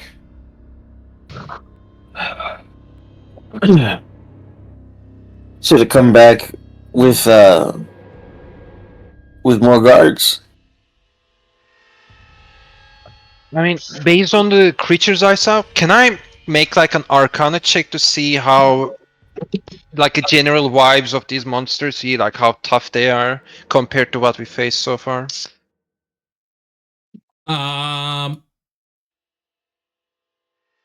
Like a monster arc, what is it? Monster compendium kind of thing. Let me look at. Let me target you really quick. Not necessarily their capabilities, but rather like how dangerous they are. Pick history, arcana, or religion. Which one do you want? I'll go with Arcana.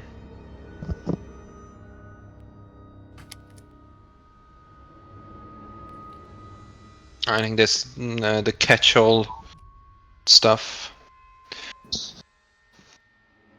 Okay, I put a roll in chat for you. Am I supposed to? Roop. Nice. Okay. Thinking about what your owl saw. And based off of prior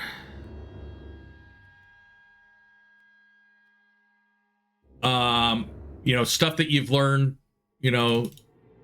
stuff like that, you do know that the two individuals that were there, you're worried that not only can they do damage, but they can actually drain your strength from you. And they're hard to hit. They seem a lot harder to hit than anything you've encountered so far. For the one that had two of the things. That's what you seem to remember. Those things got to be hard to hit. They're like wispy, almost like they're not there at all. Is almost like they're amorphous. Yeah. Okay. So they seem harder to hit and probably harder to damage than anything you've encountered so far. Is what you're able to get out of that. Wizard is going to say to others, as far as I know of these creatures from my previous studies in the monster compendiums and such, these are going to be the toughest things we will fight in this place so far. Some of those creatures we're incorporeal to a degree, which also means that it's going to be harder to damage them with the normal weapons we have. But also, I know that one of their kind, is capable of draining your strength, which for you two, Richter and Ferric, might be a bad thing, considering you two are wielding, these weapons that depend on your strength. I still am of the mind that we should head back. There has been many different directions in this dungeon that, even with the reinforcements, I think we need to be better prepared, as well as bring back, this may be a task that somebody above us should be making decisions on, possibly. You sent your owl up through these doors? Yep.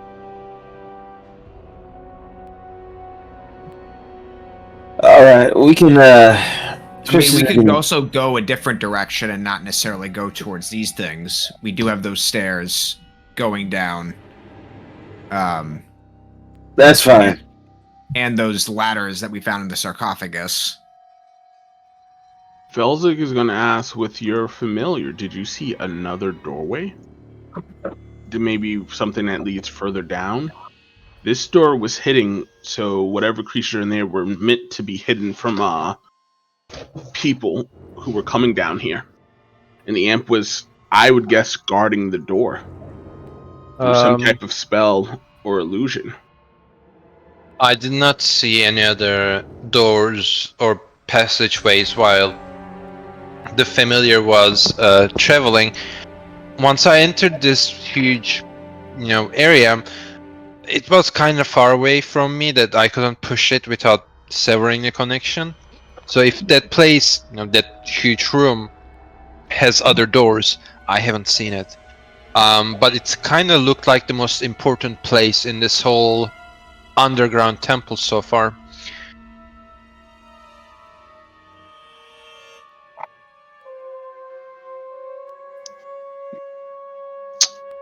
I would agree on that. That could possibly be the whole reason why this cult is has taken this sanctuary. But perhaps we should leave it for someone else then. I mean, we could come back as well once we're better prepared. We don't have any potions or any more potions or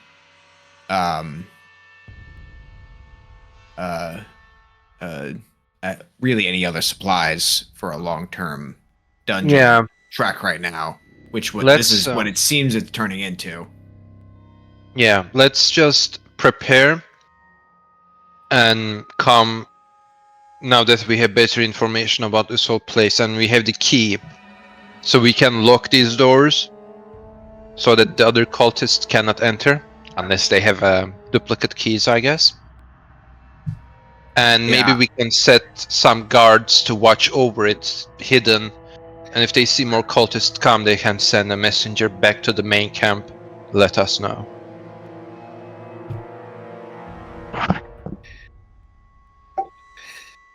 That works for me. I think that's a solid plan. Richter, Felzik? I fear that it may be our only option here. Well, I'm no expert, so I'll take your word for it. I'll follow your lead. All right. I think it's the best option for us too to not have a TPK. So yeah, I guess we head back. Okay. And we definitely lock these doors behind us that we came in for the. So we will RP the time period for you to head back. So I'm gonna go ahead and do some door locking on our way back. The doors that were lockable, I am shutting and locking.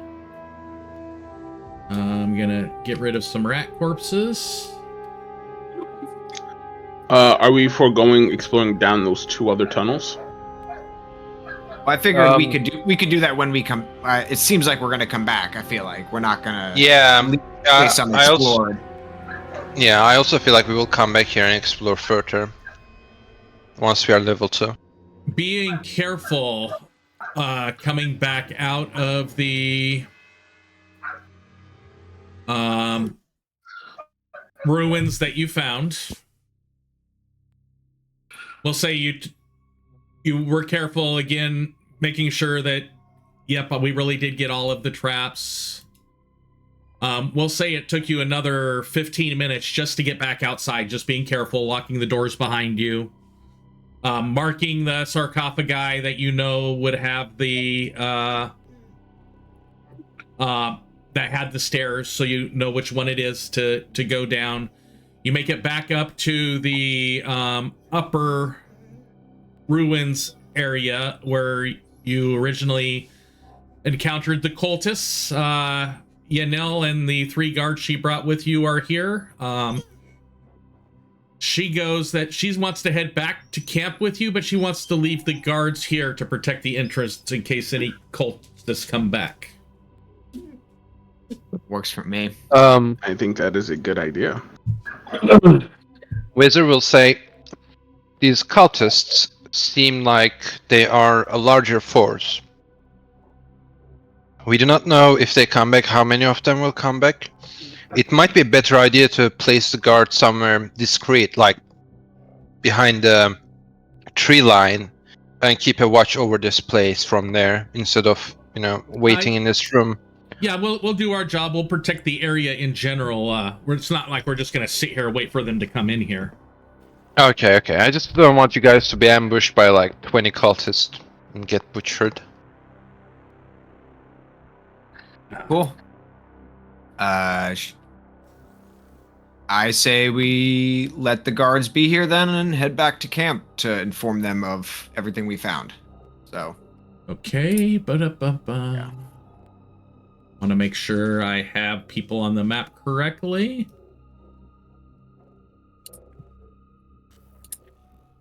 One, two, three, four, and Yanil. I am going to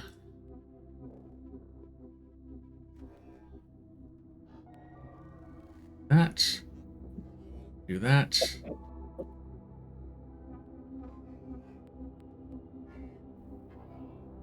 Okay, and I am going to, the hour and 15 minutes it takes you to head back to camp. Go ahead and advance the clock.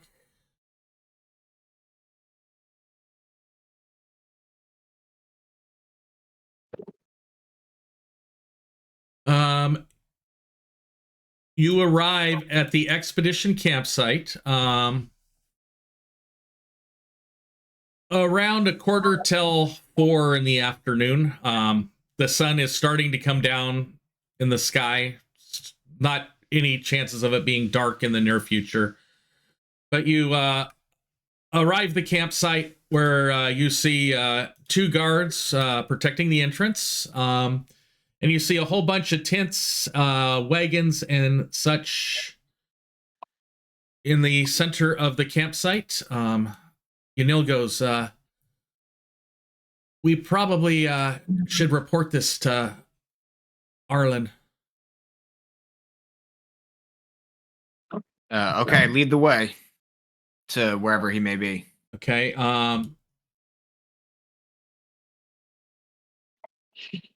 What the heck? Ooh. I swear I hit Control V when I pasted my notes. Let me see if I have them on a different page. This is the archaeological. Yeah, this is the archaeological campsite. Yep. Okay. I will say the Vault Keeper. That guy looks like a badass. I hit Control Home.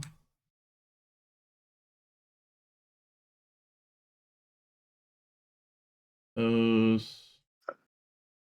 There we go.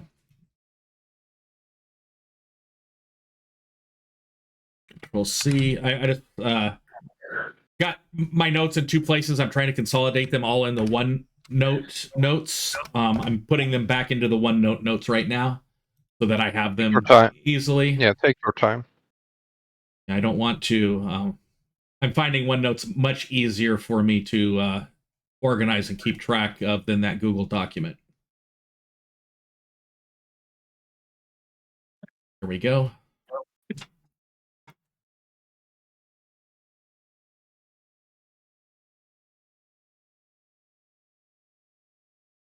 Control C and Control V. Did you guys just do any talking or anything while you were on your way back? Yeah. Oh yeah. Can we? I don't want to be telling everyone everywhere what happened to me. So, would you prefer us not to bring it up to the head of the archaeological expedition? I don't think. I just don't want. I don't want people to jump to any conclusions or. Some people can be too hasty with their judgment. I mean, well, Yeah, no, but it wasn't your choice. So you're anyone who jumps to the conclusion that you did it with your own free will be wrong. But I understand your hesitation. I will support you against anybody who may say otherwise. We know what happened to you, truly. Okay. It still doesn't change. I think I just want to be careful. Yeah, I mean, you said, Ferric, you said you have a contact, right? My mentor, one of the high clerics, I do not know if he has the ability himself to possibly cure him, but he might be a good person to speak to, at least point us in the right direction. Yeah, it seems like a person we can trust to help you. Well, I would like to just to make sure you know him best. Now, I've been traveling for a minute with you, Ferric, and you are a man of righteous fury. uh, does your master take after you, or? No. High Cleric Cadlor Breezehome is much more level-headed than I. My aggressive nature is something that I've inherited from my father. Okay. I'll take you again. I'm putting my life in your hands here. I just don't want to walk into a room full of holy men and they immediately try to smite me and send me where I don't want to go. He How- will listen to what I have to say at minimum, as well as the rest of yours, the rest of your all stories as to what happened, and I'm sure he would not think less of you, Richter, for something that was not your decision. How do you feel? Do you feel like your body is changing? Richter? I can't really quite put a finger on it. I do feel a little bit uneasy. When we were Well, I'm not sure how much I'm allowed to say now because if What I'm do you mean? contracted to this thing, I'm not sure if he can hurt me. You remember Well, those cultists? Those cultists when they tried to say anything, they died. Oh yeah, that is very true. You need to understand those cultists have been initiated to the cult like through a process. This probably, most definitely, is way more long than what you did back there. So I don't think you're going to drop that like they did. I heavily doubt that the contract you signed yourself to has that kind of capacity within it. So I feel like that shouldn't be one of your concern. Do you But still have the paper that made the contract? I still have yeah, the paper. Yes. Yeah, you guys. He's got it wrapped up in a piece of cloth that yeah. he's carrying around.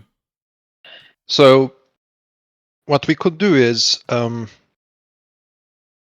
I guess we could ask one of the clerics. I mean, where's this mentor of yours? Is he nearby? That will be something that we would have to go all the way back to. And I apologize, DM. What's the sorry, I have to give me a second here to look at my backstory.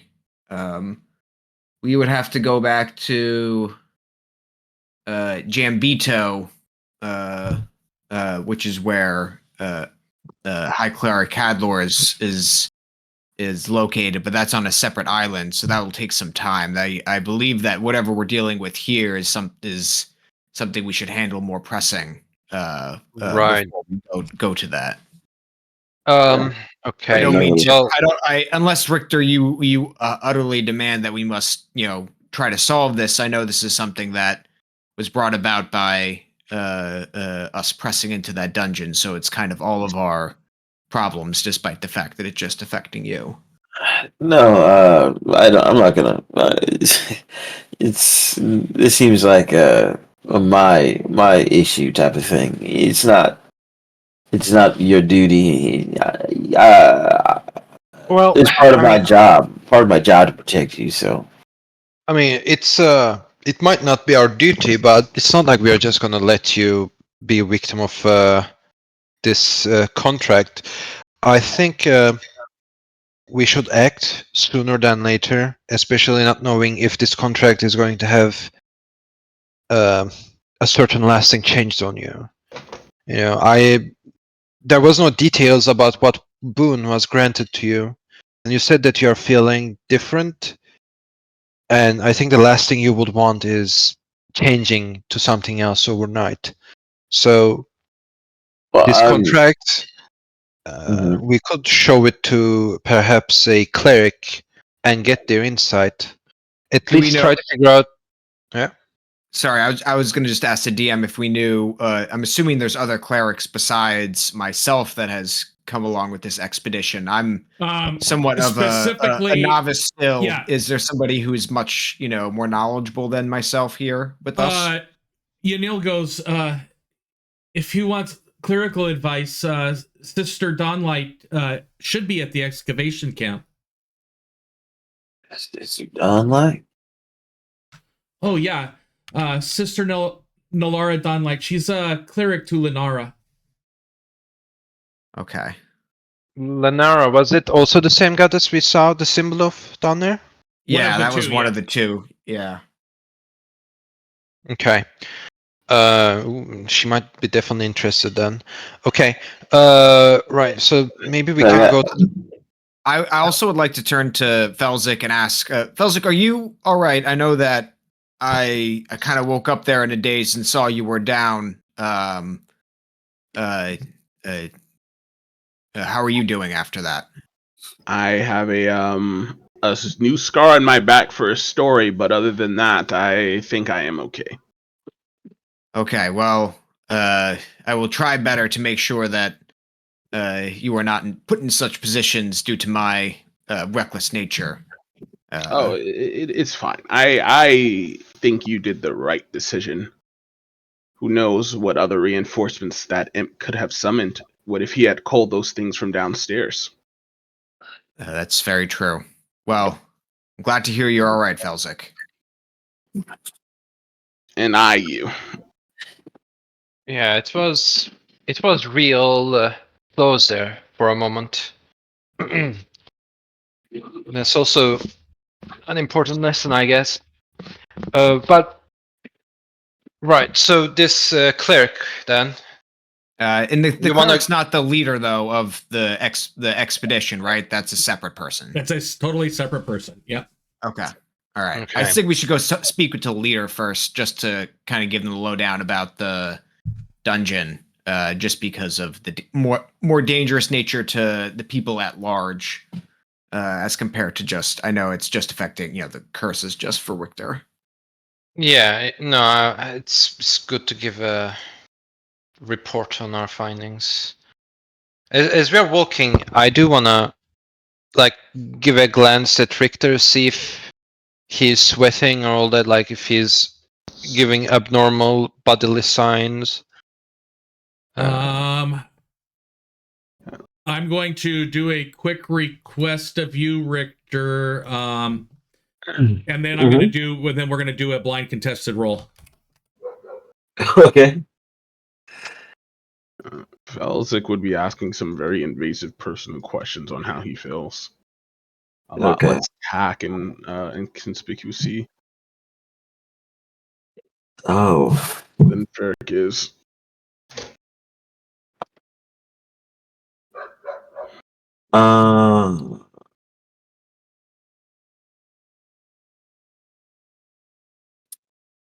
If I just select private GM role, will that also switch it to private response? You can whisper GM, do /W space GM space, and it will whisper to me. Do you want me to roll something? Not yet. He needs to answer a question first. I was like, you tell me it was a /W space GM space GM space. Yep, Okay. and then whatever you want to send.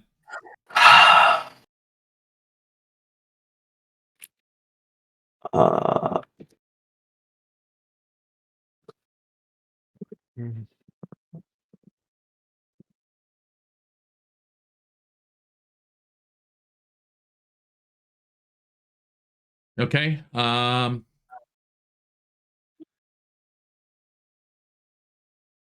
We will make that easier. I'm going to do it this way then instead. We're going to go here. Vezir, I do need you to do a...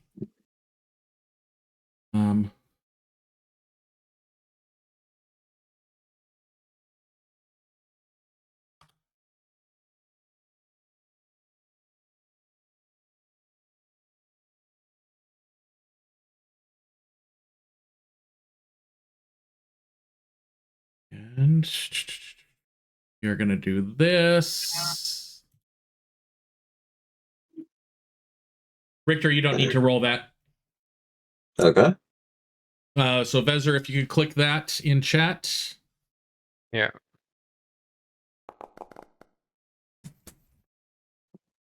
He appears to be outright and open with you.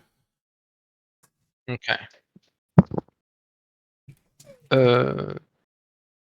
Sounds good. And no bodily signs, I see. Like Nope. extra Nothing. sweating or... Nope. Yeah. None of that. He All right. appears to be the same Richter that same mannerisms and everything from before. Okay. So Okay, as you guys head into camp, I will go ahead and get this ready to bring these up to make it easy for me.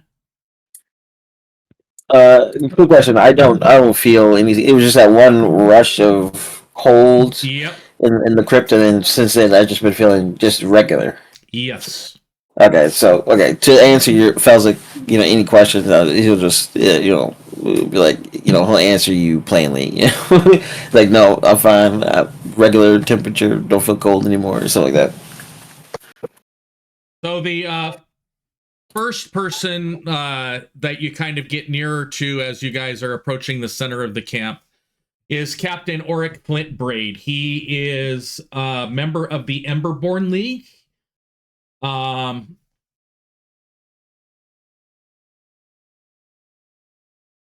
And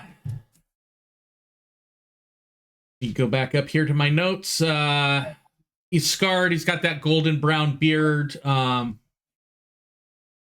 That he wears his hair in braids.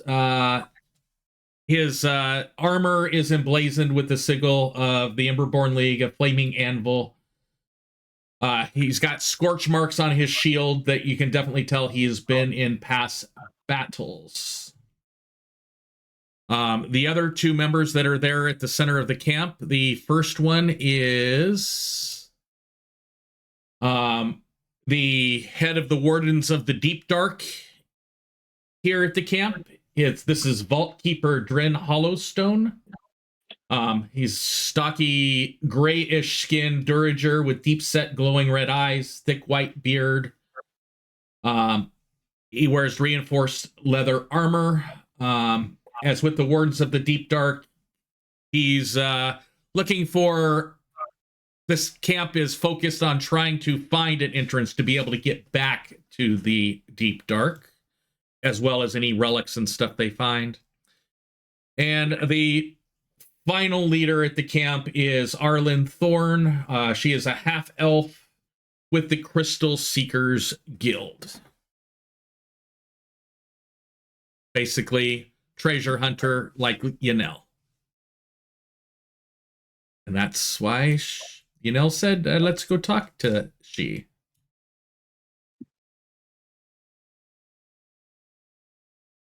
All right.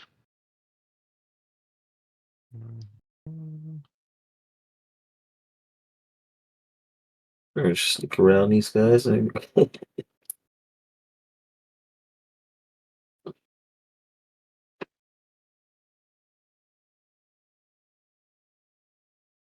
Greetings, everyone. Yeah. Farrah kind of looks at the leaders here and says, well, we've returned from our expedition and we have some news about what we found. I expected you back this morning.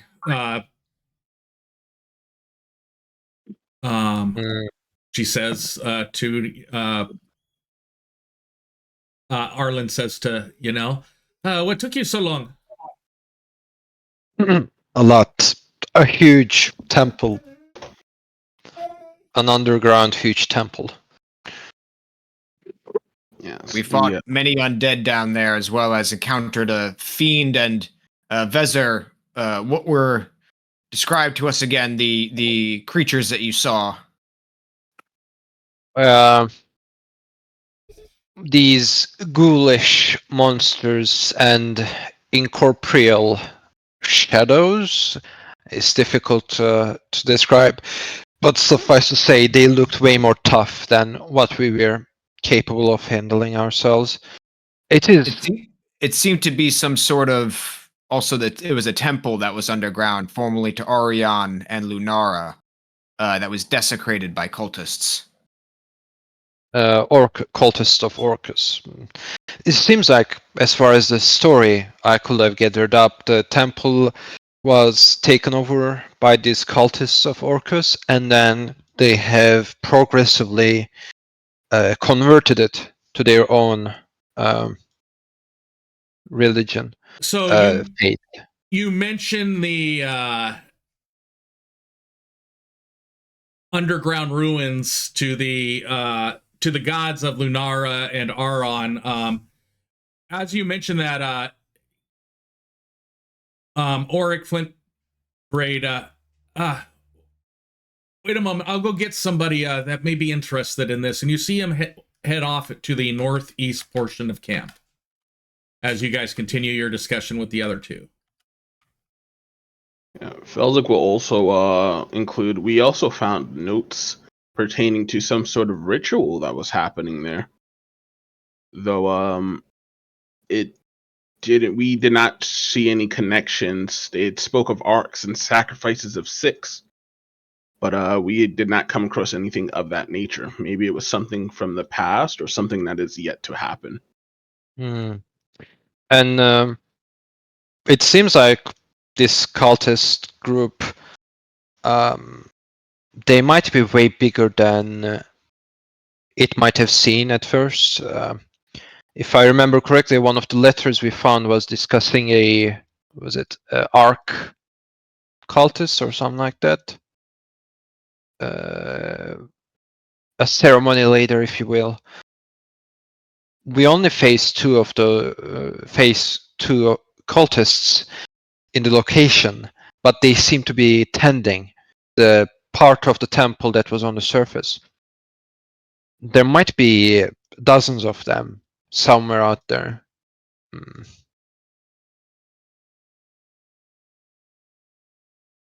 So this is way more deep than a simple, archaeology.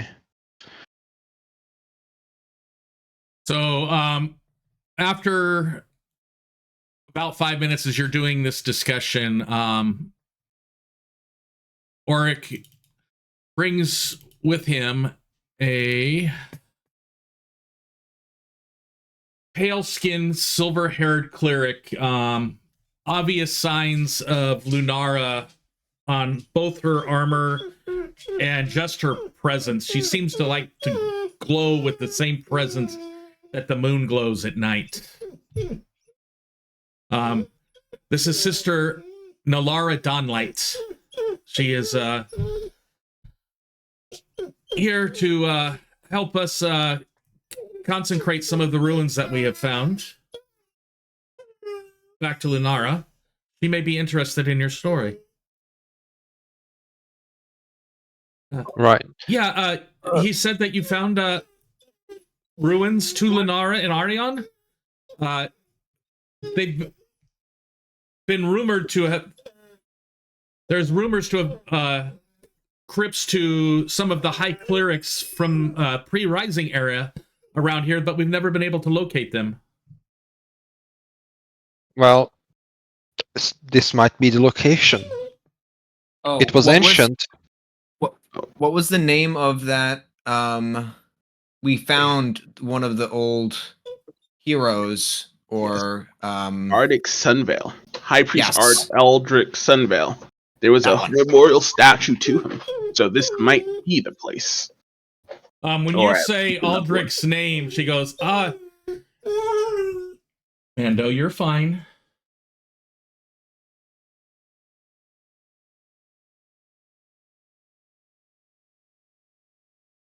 Poppy's just being jealous again.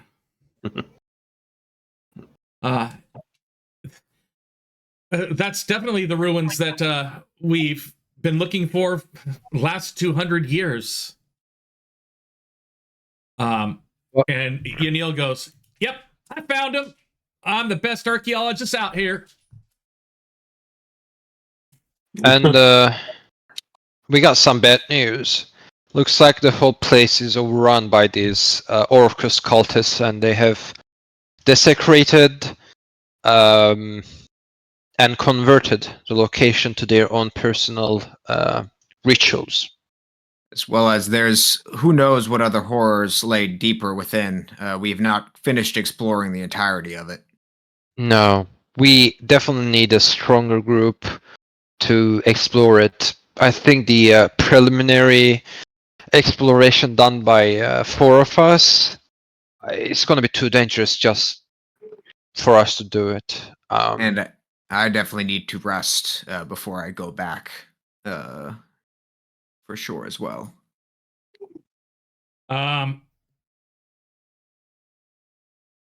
Vaultkeeper Drin whistles and points to some of the guards and goes, "Well, I think there's a possibility of other cultists there. Yanil, where's your guards?" "I left them there to watch the place." Vaultkeeper sends 6 more guards to the location that Yanil kind of gives directions to assist with guarding the area. We maybe Sister Nelara, you will know of this, considering you had a particular interest in this location. We did find, or rather, I saw through my familiar that there was this large room, almost seemed like a place to hold ceremonies, with fine glass. No, I don't know if it sounds familiar in any way. It seemed like an important. Any place with fine glass, that would have been the main worship hall of the crypts. It's where they would have consecrated the bodies before interring them, as well as holding religious ceremonies back in the day. Well, it seemed basically almost destroyed, and it was also habiting these monsters I mentioned earlier. Whatever this is, it's running deep.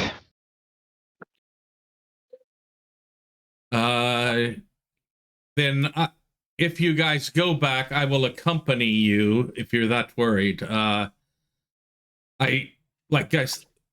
I'm here to help consecrate the regions within the caverns that have already been found. I'm more than willing to do that for especially this temple to Linara and on the crypts.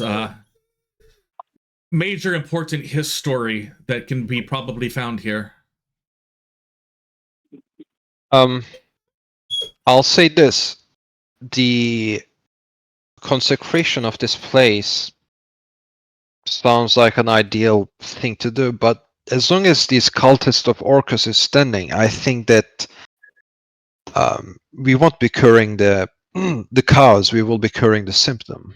So, well, maybe we can get more information about where these cultists are when we go back and shed some light on that. Yeah. Okay, what I am going to do now is I am going to open each of your characters. D&D Beyond does have what you currently want for your characters at level 2. Is that correct? Yeah. Yes. Let me do something here. So, only ticked items will be updated.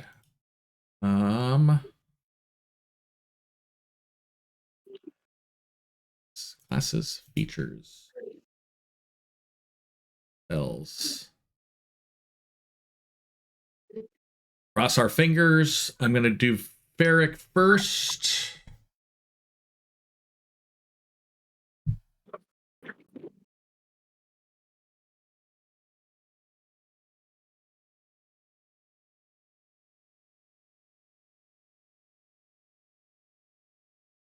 Ferric, it does appear that you at level 2 worked. Go ahead and check it out for me. Make sure see if everything looks good. I'm going to be doing Richter next. I see my health has been updated. I have the new spells. Yep, looks good to me. Says level 2 as well. Okay. Richter is done.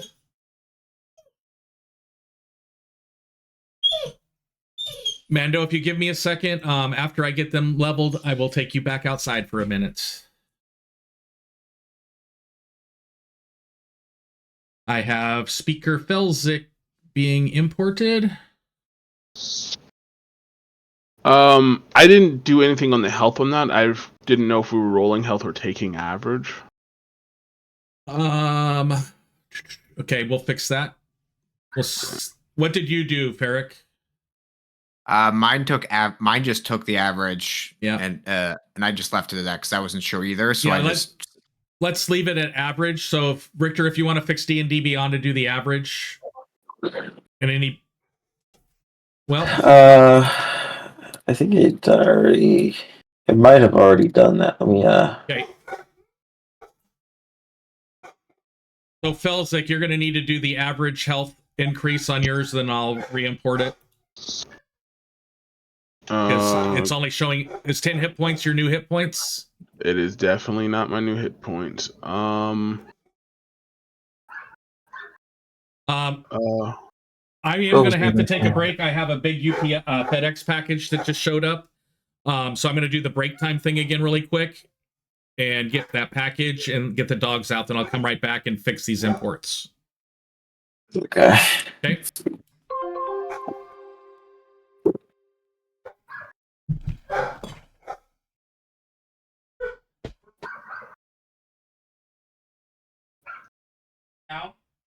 How did you guys get the seven? Because I go to manage HP and it says rolled HP modifier, and override HP, and that's it. Wait. Can you tell where do you see those? And beyond, where it says max hit points, manage HP. Okay, while he's going, I'll screen share real quick. 'Cause I don't use D&D Beyond. I build characters with plutonium. Like, I go to manage HP and it doesn't allow me to do anything except manually change it. Yeah, I don't know what's up with the D&D Beyond either, especially because it calculated my HP wrong. It increased it by 1 only. So your HP might not even be correct right now. I will just ignore it. The HP at least. I will ignore it. Alright, I'm just gonna override it. Just change 8, the Foundry sheet. 10, 11, 12, 13. I think that it's linked up to whatchamacallit. So that might pose problems later. Because I don't know how he's doing the sheet. You know what? I'm gonna do that. So that's a good idea.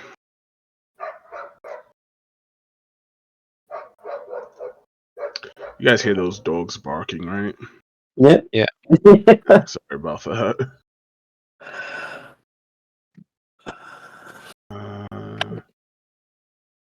Hit points. Hit points. Manual. Yeah. Okay.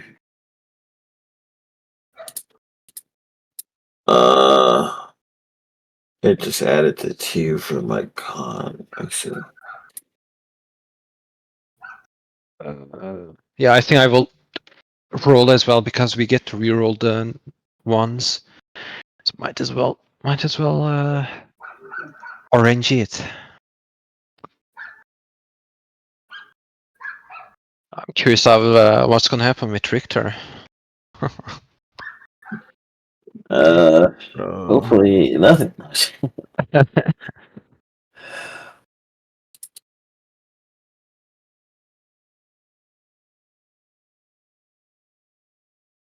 All right, is that right? Rolled HP.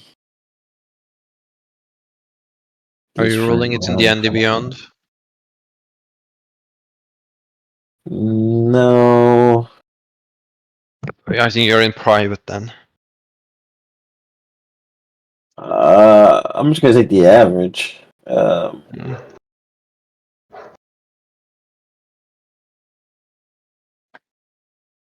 Total average HP 19. You have 19 HP now?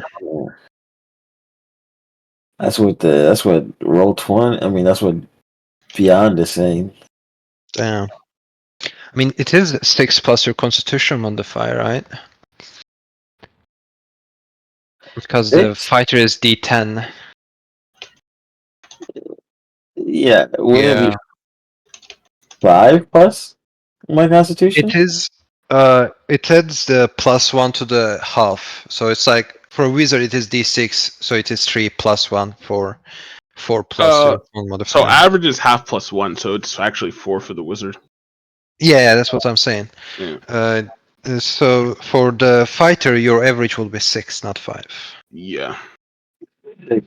Okay. So what's your con mod right now? 2. Yeah. So Yeah. it would be 10 plus 6 plus 4. So 20 would be your total health. Okay. Well, I would have been shorting myself. Yeah, the Andy Beyond HP calculation is wrong for whatever reason. So instead of trusting it, just like do the math yourself.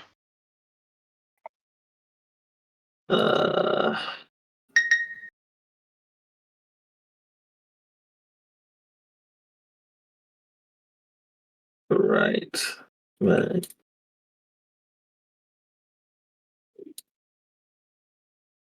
Can I edit that? Can I edit this? Total HP, overall, maximum current hit points. My Eldritch Blast damage is right now. Yeah, it's adding the charisma now. Yep, okay. All is good.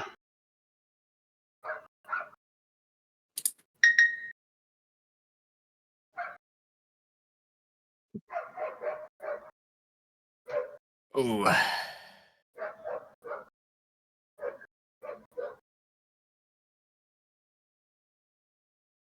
That's interesting. So average is 6.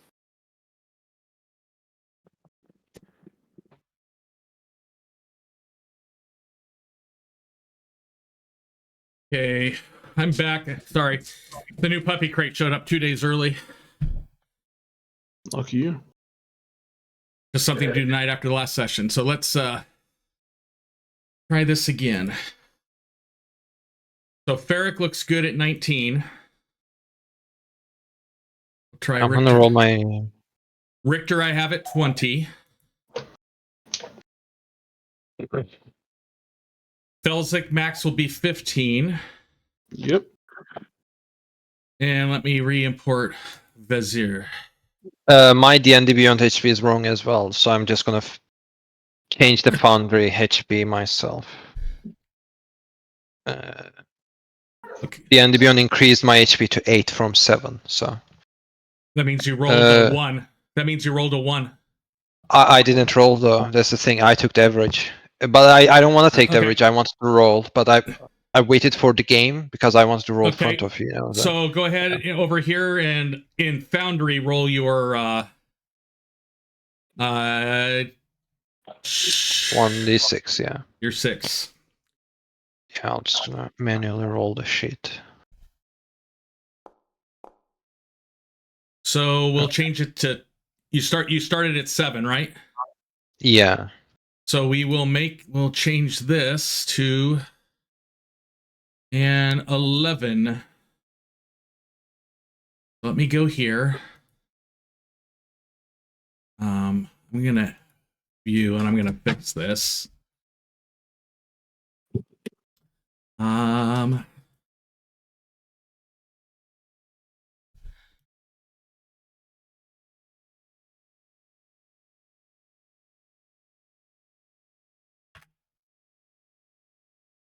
I'm gonna click apply. And then if I do the fix here,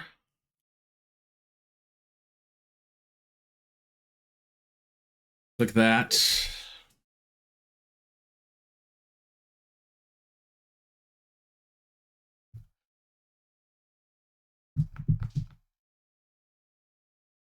There you go. You're 7 of 11. There. Okay. So, and those that are spellcasters, your spells came back correctly? Talk Yeah. about for the upload of the second level? Yep. Yeah, my spells are correct. Okay, I just want to make sure. Yeah, mine are correct as well. Okay. Let me minimize that. Bring this one up here.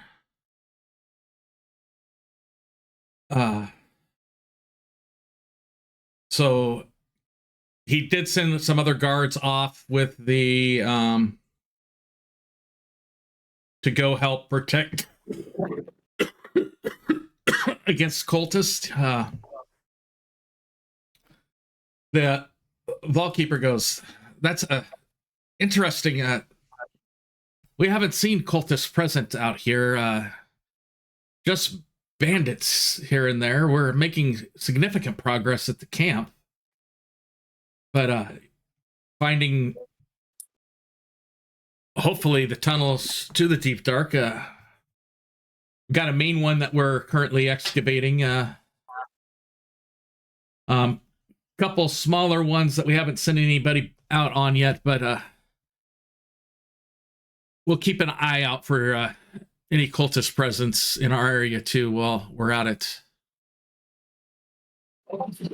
You had mentioned that you were hard on supplies. There anything that our little camp merchants can provide you with while you're before you rest and head back? Are we short on supplies? You had mentioned potions and stuff like that. Oh, well, Yeah, well- do they provide it? Health potions? What do the merchants have for sale specifically? They do have healing potions. They have general weapons and armor available for you. If anybody wanted a healer's kit that does not have one, there's 2 of them available. They're selling it instead of supplying us with it. I mean, we're technically part of the. Yeah, they get you a deal on it, a significant deal. Okay. For the stuff that's being used specifically for the Wardens and the Emberborn League. Mm-hmm. Okay. How much are the healing potions?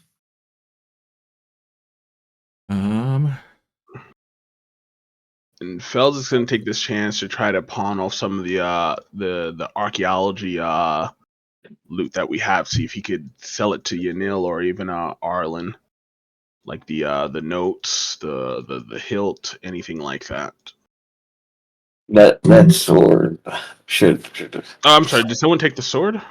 The ornate, the one with the ornate hilt. Yeah. No, you wanted it. If that doesn't sell well, I might be able to fix it up, and then it will sell better.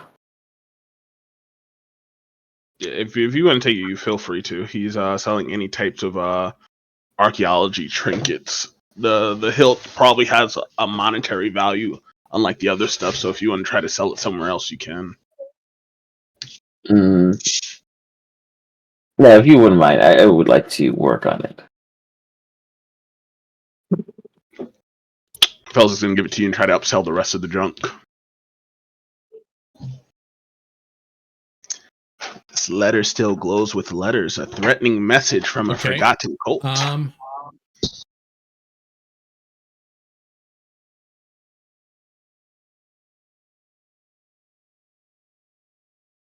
Do you happen to have that? For the regular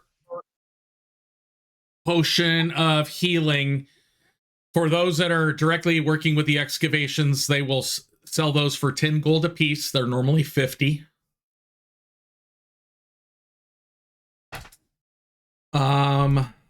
If you can link in chat exactly what you want to sell,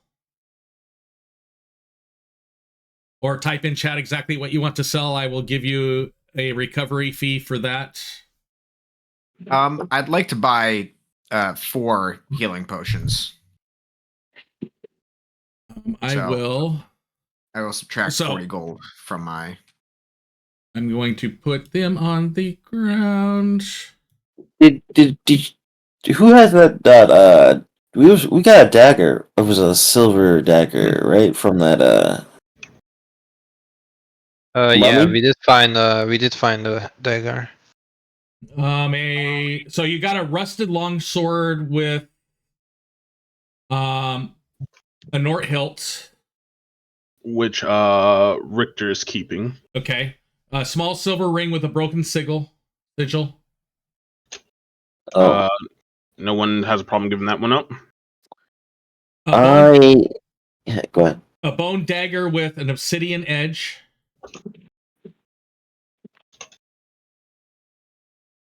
All right, and no one wants it. Okay, so that's 15 so far. A vial of dried crimson powder, old crushed rose petals. All right. Okay, that's 20. A silver holy symbol of Aron, god of light. Yep. That's 30. You guys are keeping the Ring of Minor Warmth, correct? Yes. So get rid. If anybody has those things that I just listed in inventory, get rid of them, and that's 40 gold for the party. Anybody else want healing potions? I had put the 4 out for Ferric. I have one item of contention for the items for sale. The holy symbol was something that I wanted to return to the temple. Okay, so keep that keep that and adjust whatever gold you took to 30. So let me look at my items. Did I? I will. Oh, that's why you have the 2 holy symbols on your inventory. Correct? Yeah. So what I'm going to do is I'm going to go to your inventory. I'm actually going to edit one of them. I just you'll see one that says copy in there. I'm going to fix that, and it's going to say silver holy symbol of Aurion, god of light. Tools. Okay, so that is specifically changed on your character sheet. Awesome. Thank you. Anybody else for potions of healing? I will buy one of them. Okay, Felzik. How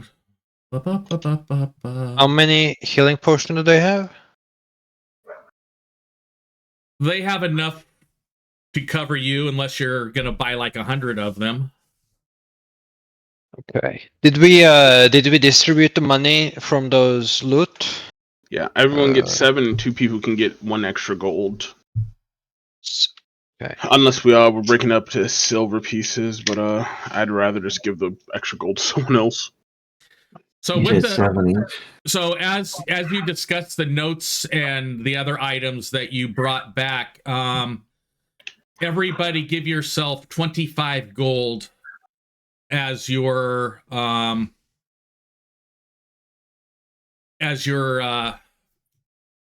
finder's fees. So Felzik, pick up the healer next to you. Vezir, pick up the one next to you. And sorry, could we repeat how much everybody got again? 25. For that gold? 25. And then what was the amount for how much we sold? 30.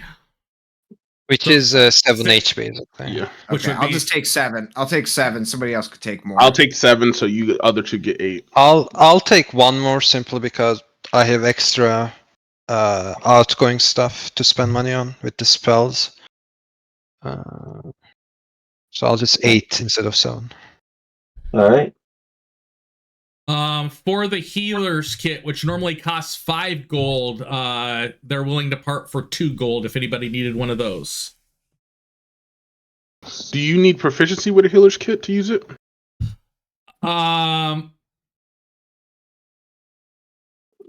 Normally, yes. So if you have a healer's kit and you have proficiency, you do not need to do a medicine check to stabilize somebody. Yeah. If you do have a healer's kit, you can stabilize unconscious people with a medicine check. But you don't get the proficiency bonus for rolling the kit. You're just going to do the straight wisdom medicine check. Yeah. And without it, you can't make that check then. Correct. We kind of flibble-flobbled on that last one, but we made it work. I made a very high DC for what Vezir did, and he succeeded. Felzik will buy one of the kits. The potion was 10, so 40, and the kit is how much? They're going to part with it for 2. All right.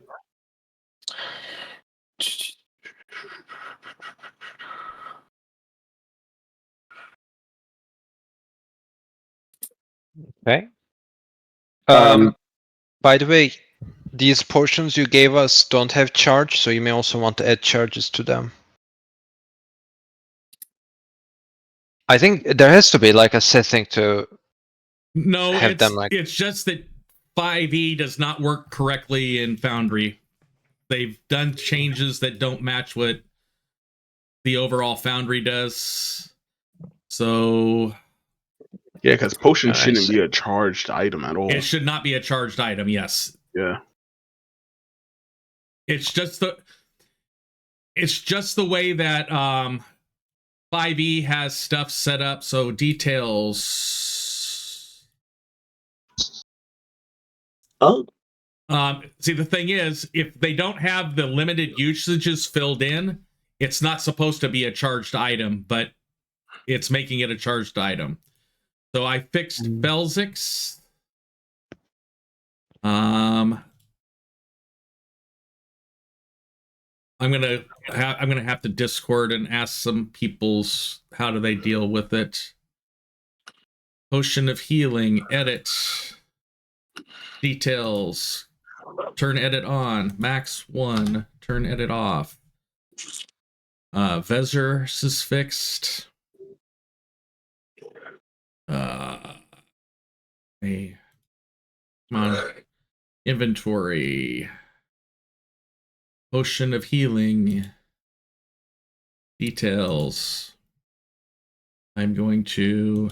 I don't know how it's going to do it for you. Let me try this. What does it say? It says 1 of 1. I'm going to change it to 4 then.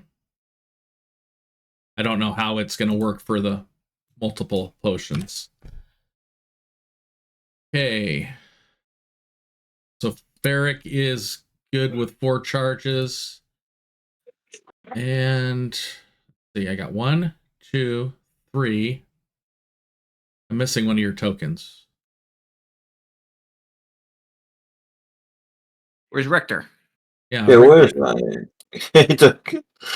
I don't know what happened to me. I'm gonna find you. You're buried under Vezir. Oh, must have hit an arrow key by accident. Did you get any healing potions? Or gonna get? Yes. Everyone else got 1. Ferric got 4. Yikes! I will. I think it's that near-death experience. Yeah. I think what'll do me. Which is 10 gold, right? You said. Yep. I am going to actually import the healing potion. I am then going to change it before I hand it out on the screen. See if that works.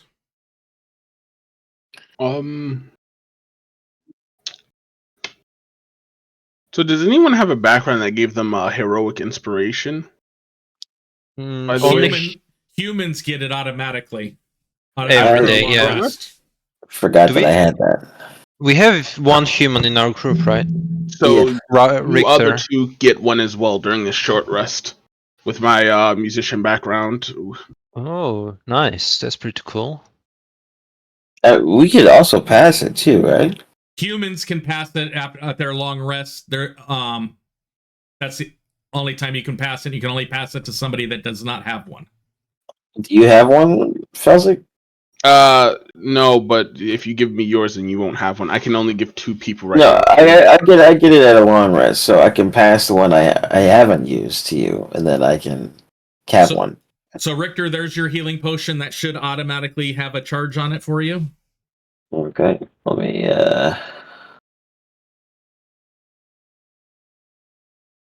take. Good. And I'm just So you get one Felsic as well. Not a healing potion, but a heroic inspiration or whatever they're called. Where do Yeah. Okay, here we go. Yeah, perfect. All right, thank you. It's right in your profile picture. Yeah, up there, that little nice little D20 die up there. All right. So anything else you guys want to do besides eat dinner and sleep? I do. So the cleric's coming with us, right? She will come with you. Yes. Do we think that we should ask for one more set of hands, or do we think the 5 of us will be enough? I think 5 of us will be enough, but there's another thing I want to do with this. You can take guards with you too that are. You can take any of the guards down that you want to that are going to be patrolling the area. Vezzer, what did you say you wanted to do? I mean, we did talk about going to Nilare about the contract. Oh yeah, yes. Yeah, we're not leaving in the morning yet. I just that's what I'm asking you. Is there anything you want to do tonight before you go to bed? Definitely that. Okay. Other than that, I think I'm good personally. Besides talking about what Richter's got going on. Yeah, I'm good as well. Yeah. I wanted to see if there's any.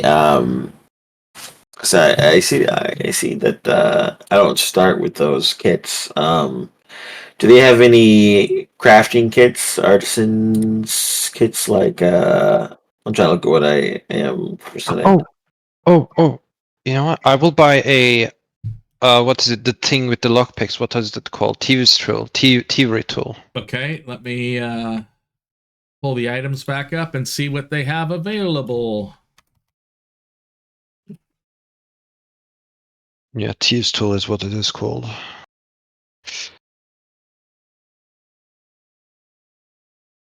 Smiths, tinkers, or wood they're normally carvers. 25 gold. They will sell them to you for 5 gold. Okay. Okay, yeah, I'll get that. Let me pull I'll them get out. 2. I'll get 2 in case we break one of those. Because none of us will put you is good at it. there, and you want 2, so that would be 10 gold from you. Yeah. You were talking about a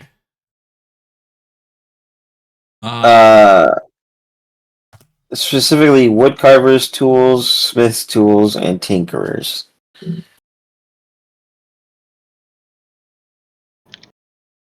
And also I want to ask about armor, if they have studded leather armor here. For the tools that you asked about, they would have the smith's tools and the wood carver's tools available. Okay. The wood carvers would cost you 2 silver. The smith tools would cost you 5 gold. 5 gold, 2 silver. Okay. So I'll put those out here. Wood carvers, smith. Come on, smith. I'll drag it on there. Oh, so that pile's got 2 of them. Both of them. You said studded leather armor? Yeah. There is a set in the general armory from the guards that are there.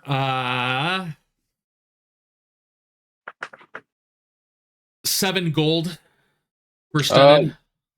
Yep, we'll buy that up right now. Oh, I would be remiss to ask, do they have what are their medium armor options then as well for sale?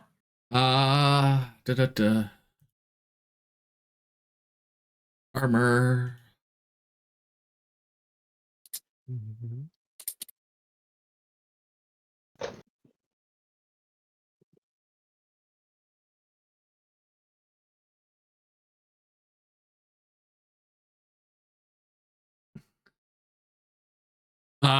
They have a breastplate for 100 gold. Ooh, I only have 66, so I'll have to pass on that then. They have chain shirts for 7. If you want that armor, Felzik has no issue loaning it to you. I'm not that married to it. It's only 1 extra AC. I can wait on that.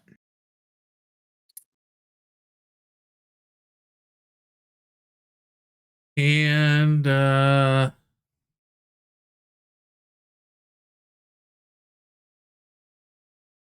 they have a half plate for 200.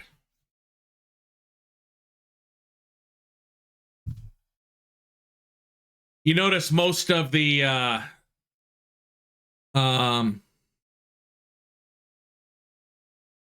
most of the people around here are wearing the lighter armors. You do see you're wearing scale mail right now, correctly? I'm wearing chain shirt. Wearing a chain shirt right now. Oh, they do have a scale for 7. Oh, I'll take the scale mail. Yeah, most of them are wearing leather armor, studded leather armor, and scale mail around here. Okay, I will spend the 7 gold to get the scale mail. That is there. It's on the ground for you. Scale mail. Where would that be? I don't see it. It is. Oh, there it is. Sorry, Right I got moved into it. I got moved into a tent. I didn't realize. Do they have 2 sets of scale mail? Oh, definitely. I'll pull another one of them out. Okay.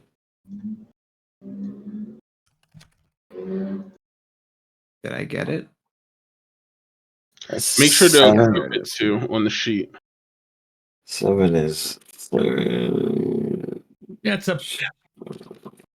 about 12% of normal cost. So there's one more next to Ferric on the ground. 40s.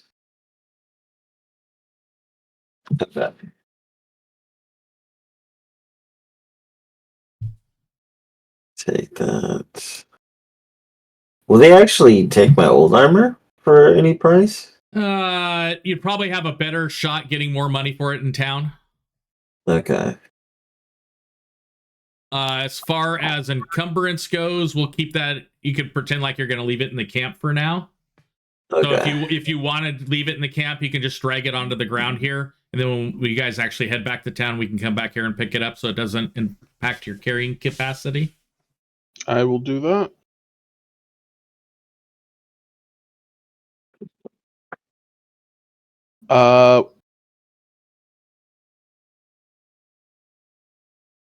The rusted longsword was the one with the hilt, right? Yes.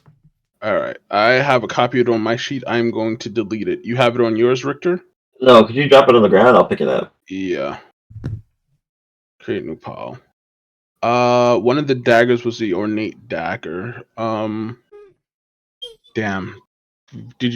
Was that dagger identified? Well, I don't use a dagger. It's fine. All right, that dagger's gone. And this sickle was also rusted. That was one of the items, probably. So I will delete that too.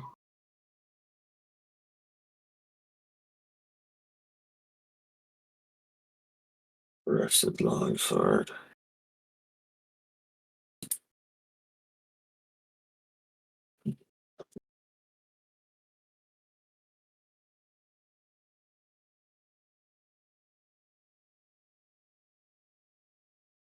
Are Are there any perfumes for sale?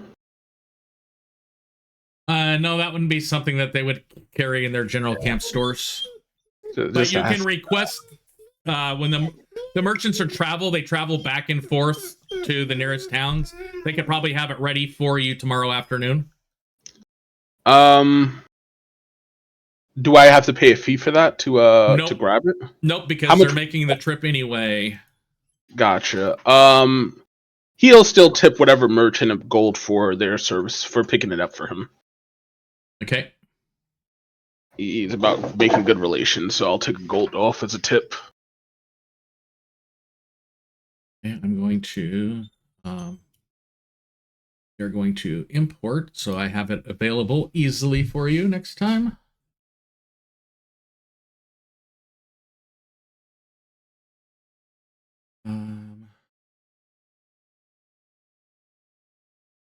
Bada bing, bada boom.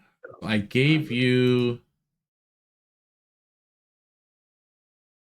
that one. Okay. You were going to talk to Sister Dawnlight, Richter. I think we are all going. Yeah, but she's right here with you. But he's the one that wants to do the talking, I'm assuming. Yes, it is my affliction. While we were down in the crypts, we happened to run into, I believe Ferret called it an imp. When we killed it, it left behind a note, and when I read it, it forced me, or I felt compelled to read it out loud and state my own name. And afterwards, a rush of cold came over me, and I believe I'm contracted to something, or partially contracted to some evil. Do you have this note on you, or did you leave it? I have it here, yeah. And I'll pull it out. You pull out the cloth that was wrapping up the note, and you lay it on the ground in front of her. She unwraps the note in the cloth and looks down at the piece of paper and uses the cloth to kind of flip the paper over. I don't see anything on this. Are you sure this is the paper you read? I'm sure of it. I'll look down at it. Both sides are blank.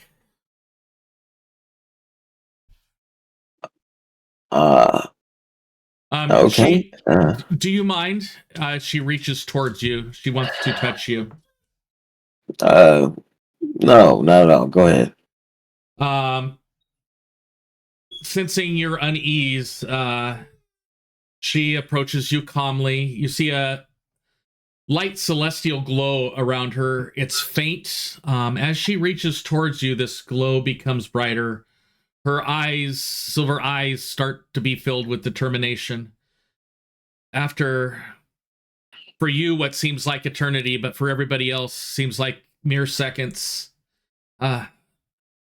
I know the weight you carry now. I can feel it. Like a shadow lingering on the edge of your soul. But listen to me. No contract. No curse. No abyssal whisper is beyond breaking.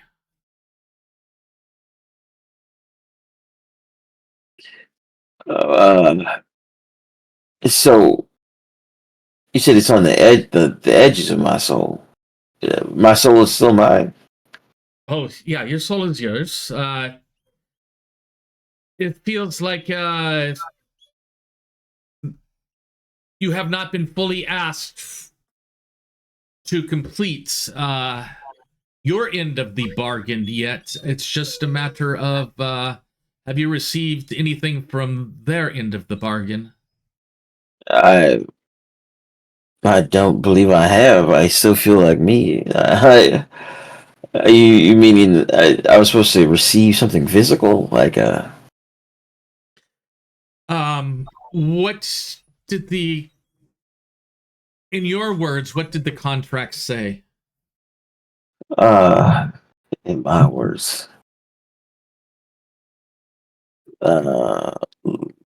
looking for my notes quick. It should be in your inventory. You can see what the description is.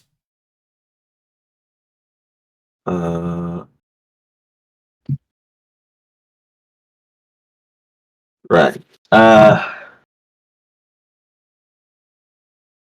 It was something along the lines of um, I pleasure myself to do the bidding of some lieutenant. In exchange, I would get knowledge of the abyssal plane or some such. And as you say that, this thought comes into your head.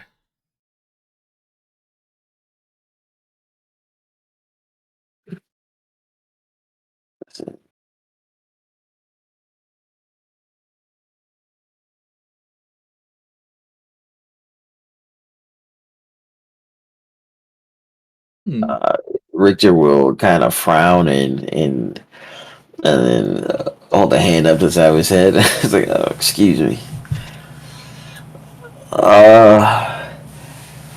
It seems this thing is. Again, I'm not sure how much I can say. We met people, cultists, and bad things happen to them.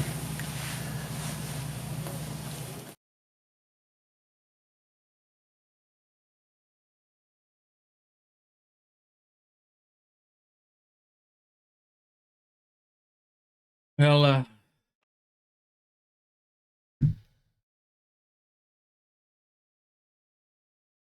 we'll have to see if we can capture some of these cultists, see if they're related at all. So, you said that this could be broken, right? I just have to not accept or listen. There are ways older than the abyss itself. There are relics, sacred places, forgotten rites. The darkness I sense within you is ancient, yes, but as she grabs her holy symbol, but the light is ancient as well. You are not alone in this. We will find a way. Amen, sister. I look around at the group and here and there from Farrakhan chuckle. He's like, well, I guess that's brings some relief. As you say that, hey, this gives me some relief. A thought comes to you.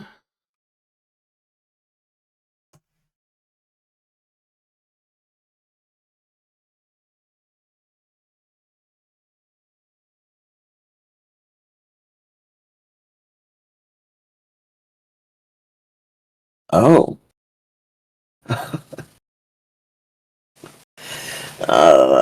I think I understand what I received. A little bit. What do you mean? What did you receive?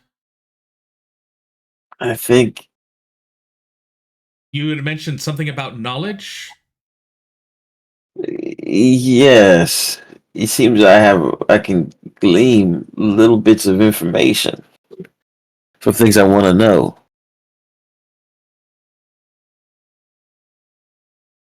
Huh. Interesting. But remember, the abyss never offers freely. It deceives, it binds, and it whispers half-truths until you no longer remember your own thoughts. But again, no shackle is unbreakable and no claim upon you is absolute. Right. And every time she's making these reassuring comments to you, you feel a little bit of warmth into your body. Interesting. Thank you. The sister, priestess, whatever is the right title. Mean any disrespect. Sister's fine. Right, sister. Well, I believe my party's tired. I don't want to keep everyone up for nothing. So, thank you for your assistance. Then with that, if you have not already taken a long rest, please I would do like so. Oh, go ahead. Can I say I just want to say a prayer to Eldath before we go to sleep. Okay. Just when right before when everybody kind of parts ways and myself, I kind of go to the edge of camp and I just get on my knees and lock my hands and Eldath, tomorrow we will descend further into the darkness. May your protection guide us and give us strength so that we could face the demons and fiends that lay ahead of us with the fury and righteous cold that I know that you bring. We will protect the weak and make sure that this land is free of the shackles of evil that seem to be closing in day by day. And then I go to bed. Felds is going to kind of do the opposite, so secluding himself during the campfire, using Misty Image to replay the events of last night to the rest of the camp, amping up our heroic antics, like fighting with Orcus minions themselves, making the imp scarier, making the skeleton seem more deadly, and our victory that more triumphant to the everyone in camp for the night around the campfire. Okay.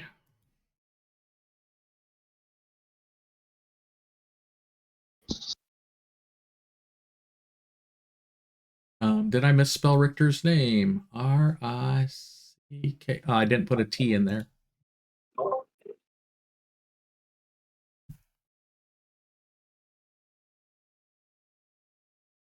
I'm going back into my tent that I was forced into before. Okay. You just picked a tent? Oh, no. You guys have been on this map before. Okay. You could just walk into it. There's little doorways to it. Okay. What's in this one? Nothing. How many people? We have these 3 tents. It's very claustrophobic. Who's in this one? Hey, I'm sleeping here. I'm sleeping here. You guys bunking together. Sorry. This is a whole full camp. He said, "Any, mini, mighty, yours." There's 4 of us, though, right? Oh, you got 1, 2, 3, 4, 5, 6, 7 tents in that general area right now. Oh, that's fantastic. I don't mind sharing, but Ferric's little spoon. So okay. I think just because of Richter's nature, he's gonna actually pull one of the cots out of the beds out and sleep underneath the stars. As you go to bed tonight, Richter, you do notice that the moon starts to rise around midnight. The moons, plural, start to rise around midnight. The lesser one, full in its glory. Same luminescence that you saw on Sister Nalara. Like, it's almost like the image that was surrounding Lunara is the rays from this moon that is rising full.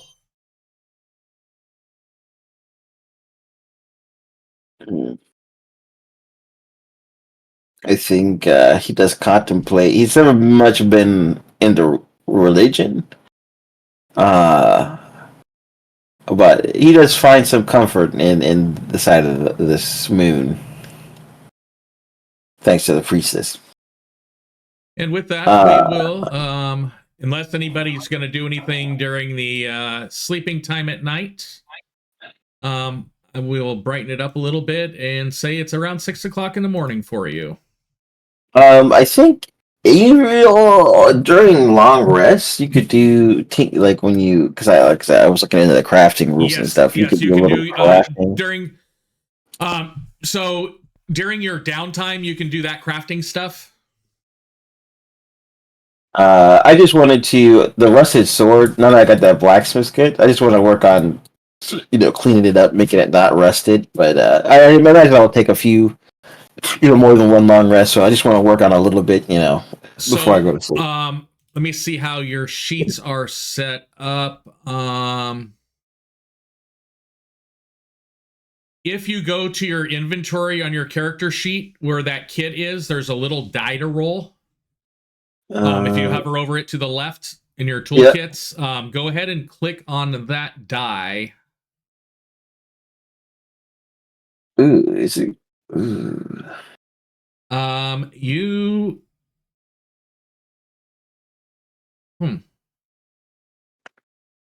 Open a door. Okay, I see the number.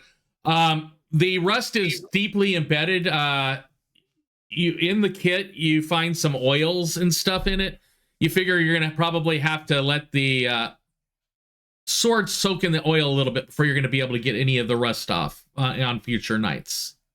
Question. It will be just a slight difference, but I think it quarried my dex instead of. It actually said you rolled strength. It did. On my side. Let me look here. What's your plus to strength? My plus to strength is 3. You still would have had the same result. Yes, it did query your dex. I do not know why. I may have to look at that. Okay, so it said dex, but took my strength. That's interesting. No, it took your dex. It took a +1, which is what your dex is. I'm trying to figure out. It says use automatic. Ability says default. I'm going to make it strength, and then I'm going to click this. I want you to do another just trial roll on it to see if it pulls up your strength. Okay. I just made a fix on it on your sheet. Now it says dex. It still says dex. Yeah. Okay. I'm gonna add to my notes. All this one. Oh, there's my fixes. I need to fix myths tools to use the strength. Okay, I got that listed for me to fix for next time. Alrighty. Anything you guys want to do in the morning before you guys... Are you guys heading back to the ruins? I want to head back immediately. Varric wants to go back immediately. As soon as everybody's awake and ready to go. Yeah, Felzix shares the same sentiment. Yeah. Yanil is going to stay in the camp and help at the main excavation site. But Sister Dawnlight will go with you. They ask, they're taking a full set of guards to replace the guards that went out last night. So there'll be 15 guards that'll be returning to the camp. They're sending 7 guards out with you. Are you going to be taking any of them down with you? I was thinking maybe we take 1 or 2 and leave some up. Okay. Above. Yeah. What does everybody else? What does everybody else think about that? Yeah, I'm fine with that idea. Yeah. Okay. That sounds good to me. Then what I'm going to do is 7 guards, leave 6 up there. Yeah. And just bring down maybe 1 with us for just an extra hand. Okay, so we are going to bring her out. You said a couple guards. We're gonna bring 1 guard with us, and the other 6 could stay up. Okay. Is that gnome lady coming with us? No, she's got some tasks she has to do in the main excavation site. She's their main I don't want to say this in a bad way. If there's something that they can't open, she's the one that opens it for them. She's not a thief, quote unquote.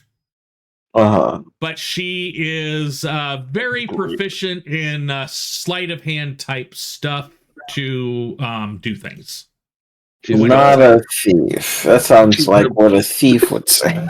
No, she's a professional grave robber. Yeah, that's what she is. She's a professional grave robber, and she has honed her skills to the point where she's able to disable traps, find little hidden entrances, that type of stuff. Like, she's the one that found that secret door for you guys to get downstairs in the crypt. That sounds like that's in the criminal family. That's like it's like the cousin of the thief, the grave robber. The best cybersecurity experts were hackers. Yes, we were. Yeah, to to be the good guy, you got to make a really good bad guy before you can be a really good guy. I see. So in the Navy, you got the red team, you got the blue team, and you got all the ships that play around. My friend and I, we knew that one of the teams was going to try to hack in. They typically try to get control of a printer and print something off on it, that type of thing. So we put an extra box in between us and the normal gateway coming into the ship. So we got a little bit of advance notice that stuff was trying to come through. Oh yeah, okay.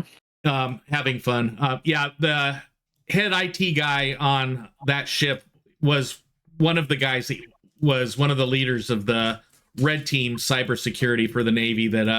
So he knew the tricks they were going to try on him, and basically we set it up so it would still let the traffic through, but it would send a notification to the IT guys on the desk that, hey, the attack's coming in.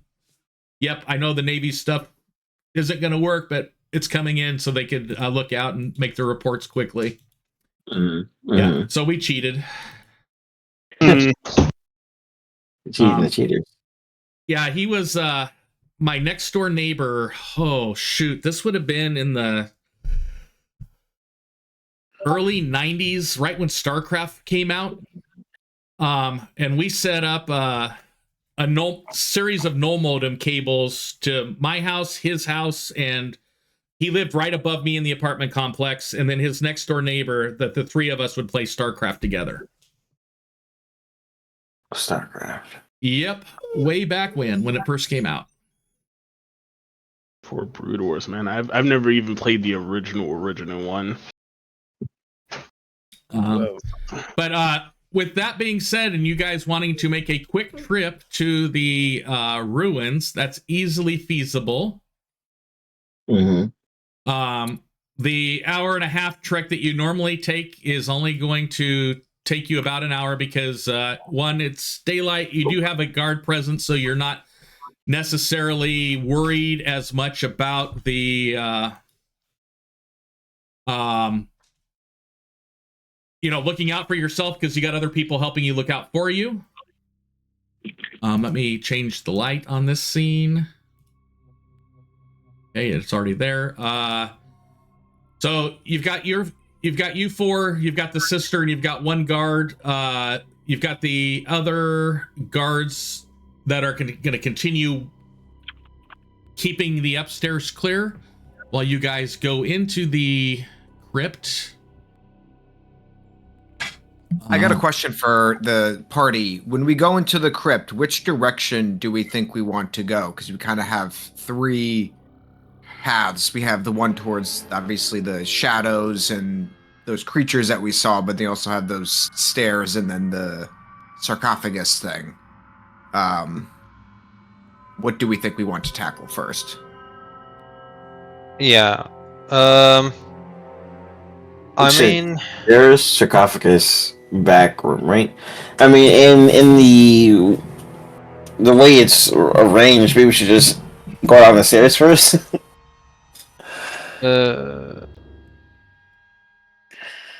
I feel like this place up, going up, is probably one of the most important locations. So I feel like we should go down the stairs as well. Just maybe it's a simpler place, maybe just a room. Okay, that works for me. So we're gonna head down, to those stairs. Could I also get a light source around me again? Okay. Helps if I have.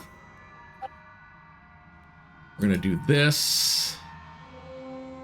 I need to look at your effects.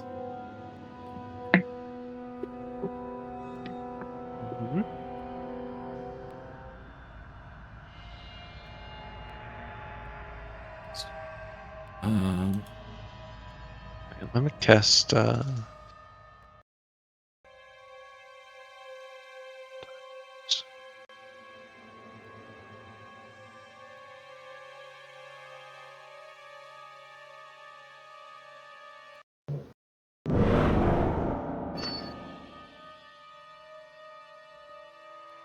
This music get more scary. Music sounds scary since the last time we were down here. So that didn't do what I wanted it to do. Yeah. Did one of you put down that radius thing? I did accidentally. I'm sorry. It's okay. Was trying to... I think I fixed Richter's light. And then the other one I need to fix would be Felzic's. Yeah. Okay, slow down, Felzic. Yeah, my bad. I need to go to your effects, and I need to... I'm going to disable, and then I'm going to enable. You... Okay, does not work on you.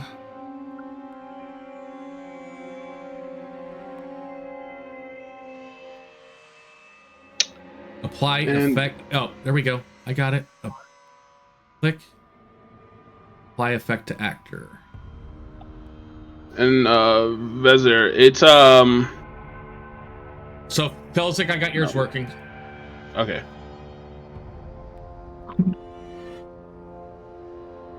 All right.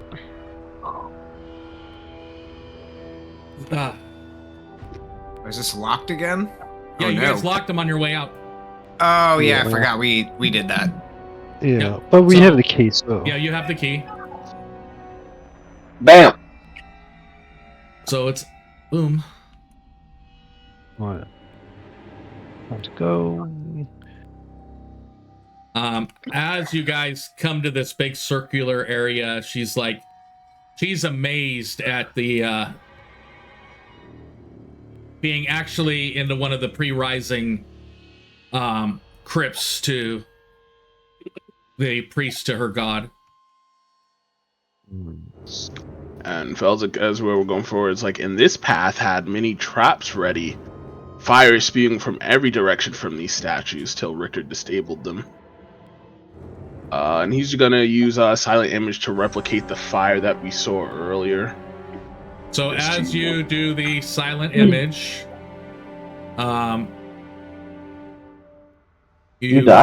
you see the fire emit from the angel statues, not doing any damage to anybody. And then the spout goes out. Mm-hmm. Nice. Very cinematic. Well, she missed the first time we were down here. We gotta try to replicate it the best we can. Yeah, that's true. So just down like last time, the door to the left is locked, the door to the right is not locked, and you had a set of stairs going down. Yeah. Sister Nalara, this locked door over here, this will lead us the path towards the shadows and other creatures that we found in that hidden passageway. But it seems we will be descending down these stairs first to see what is below.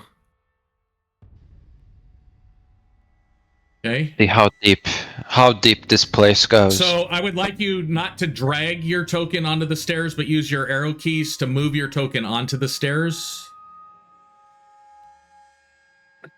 Talking about cinematic. Yeah. Wow. Do I see lava there?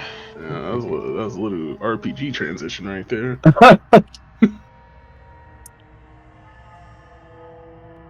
I feel like I'm playing a JRPG. Yeah, right. The glowing light. You guys, as you descend the stairs, they kind of circle back on themselves. You're in a room that you do see active glowing red, like what some of you said, appears to be lava underneath a series of grates. Interesting. Is this some kind of a smithy? Why will they have lava in the middle of a temple? Maybe we are deep. Seems we might be deep under the earth. Possibly this is some sort of. Maybe this, when the temple was sunk, it did not mean to have lava here to begin with. You said the temple sunk deep in. We're not even that far down. Oh. Yeah, but this temple is. It seems like it was built above ground and is now, after many years, is now underground. So possibly this was not something that was here originally. Yeah, because the temple, that big place had windows, but I mean we are under the earth, so. Well, can we inspect the doors to see which ones are locked? None of them appear to have blocking devices on them. They all have just plain old regular handles. Should we open one at a time? Yeah, let's do that. Let's get in position. Maybe away from the lava, so you don't trip into it. Richter, do you want to come over and do the one on this side? Since you seem to always be the one first through the door. Well, I'm trying to rethink this one. Well, to be honest, doors have been less trouble than papers to you so far, so... That's true. That's true. Darn, I need to read things. Yeah. Maybe if you become illiterate, your problems will be solved. Demons hate this one trick. It looks like there's a sarcophagus guy in there, a sarcophagus. What? Oh. Okay.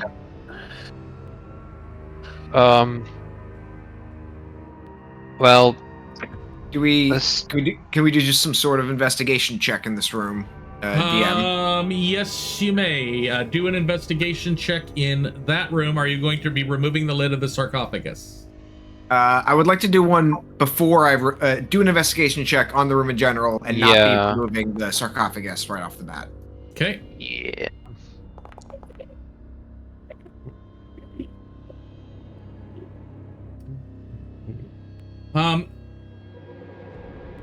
Vezer, in the just general stuff that is kind of in here that appeared to be just, general garbage strewn around, old from age, we thought was just some tattered old cloths maybe used for wrapping somebody up. But these tattered cloths actually appear to be some sort of military banners of some house that you don't recognize in the post-Rising era. Interesting. Okay. I will pick up one of those banners and show it to Nelara and ask, I don't recognize this house. Do you know it, perchance? And she is going to...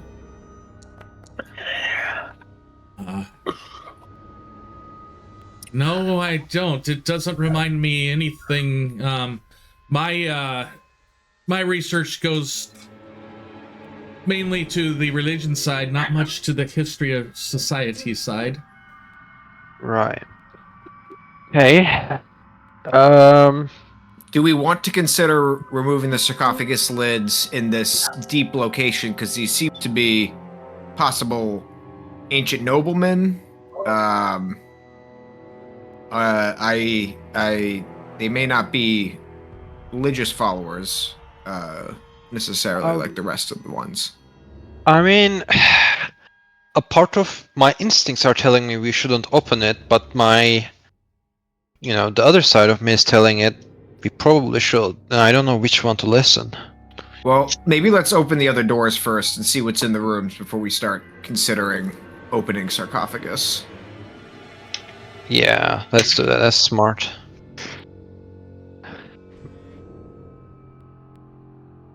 So not that one. That one looks like. Varric will do this one himself and is going to open the door. You open that door and you see the remnants of like a broken table or desk, and some just general junk piled in the corner. Okay. Can I make like a investigation or perception check for anything useful? Parrot, do an investigation check. I'll join you on this. Another one. I gotta stop making these. Felzik, Ooh. Richter, would you guys like to take a look? Oh, what was that effect? That effect effect. a nat 20 effect? Yeah, that was a nat 20. Belgic Yeah, I think Wezer has it under his control. I have there's Dice So Nice, a module. You can like add effects to your dice. I have it on natural 20. You can also do it to your own dice if you want. There's other effects.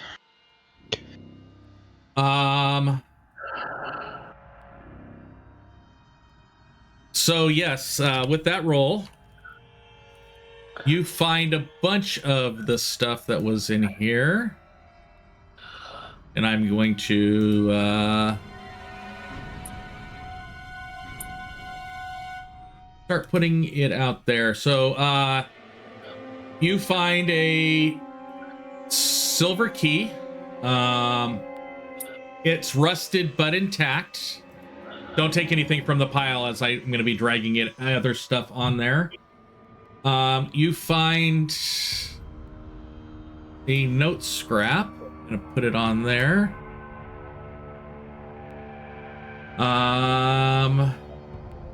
And you find a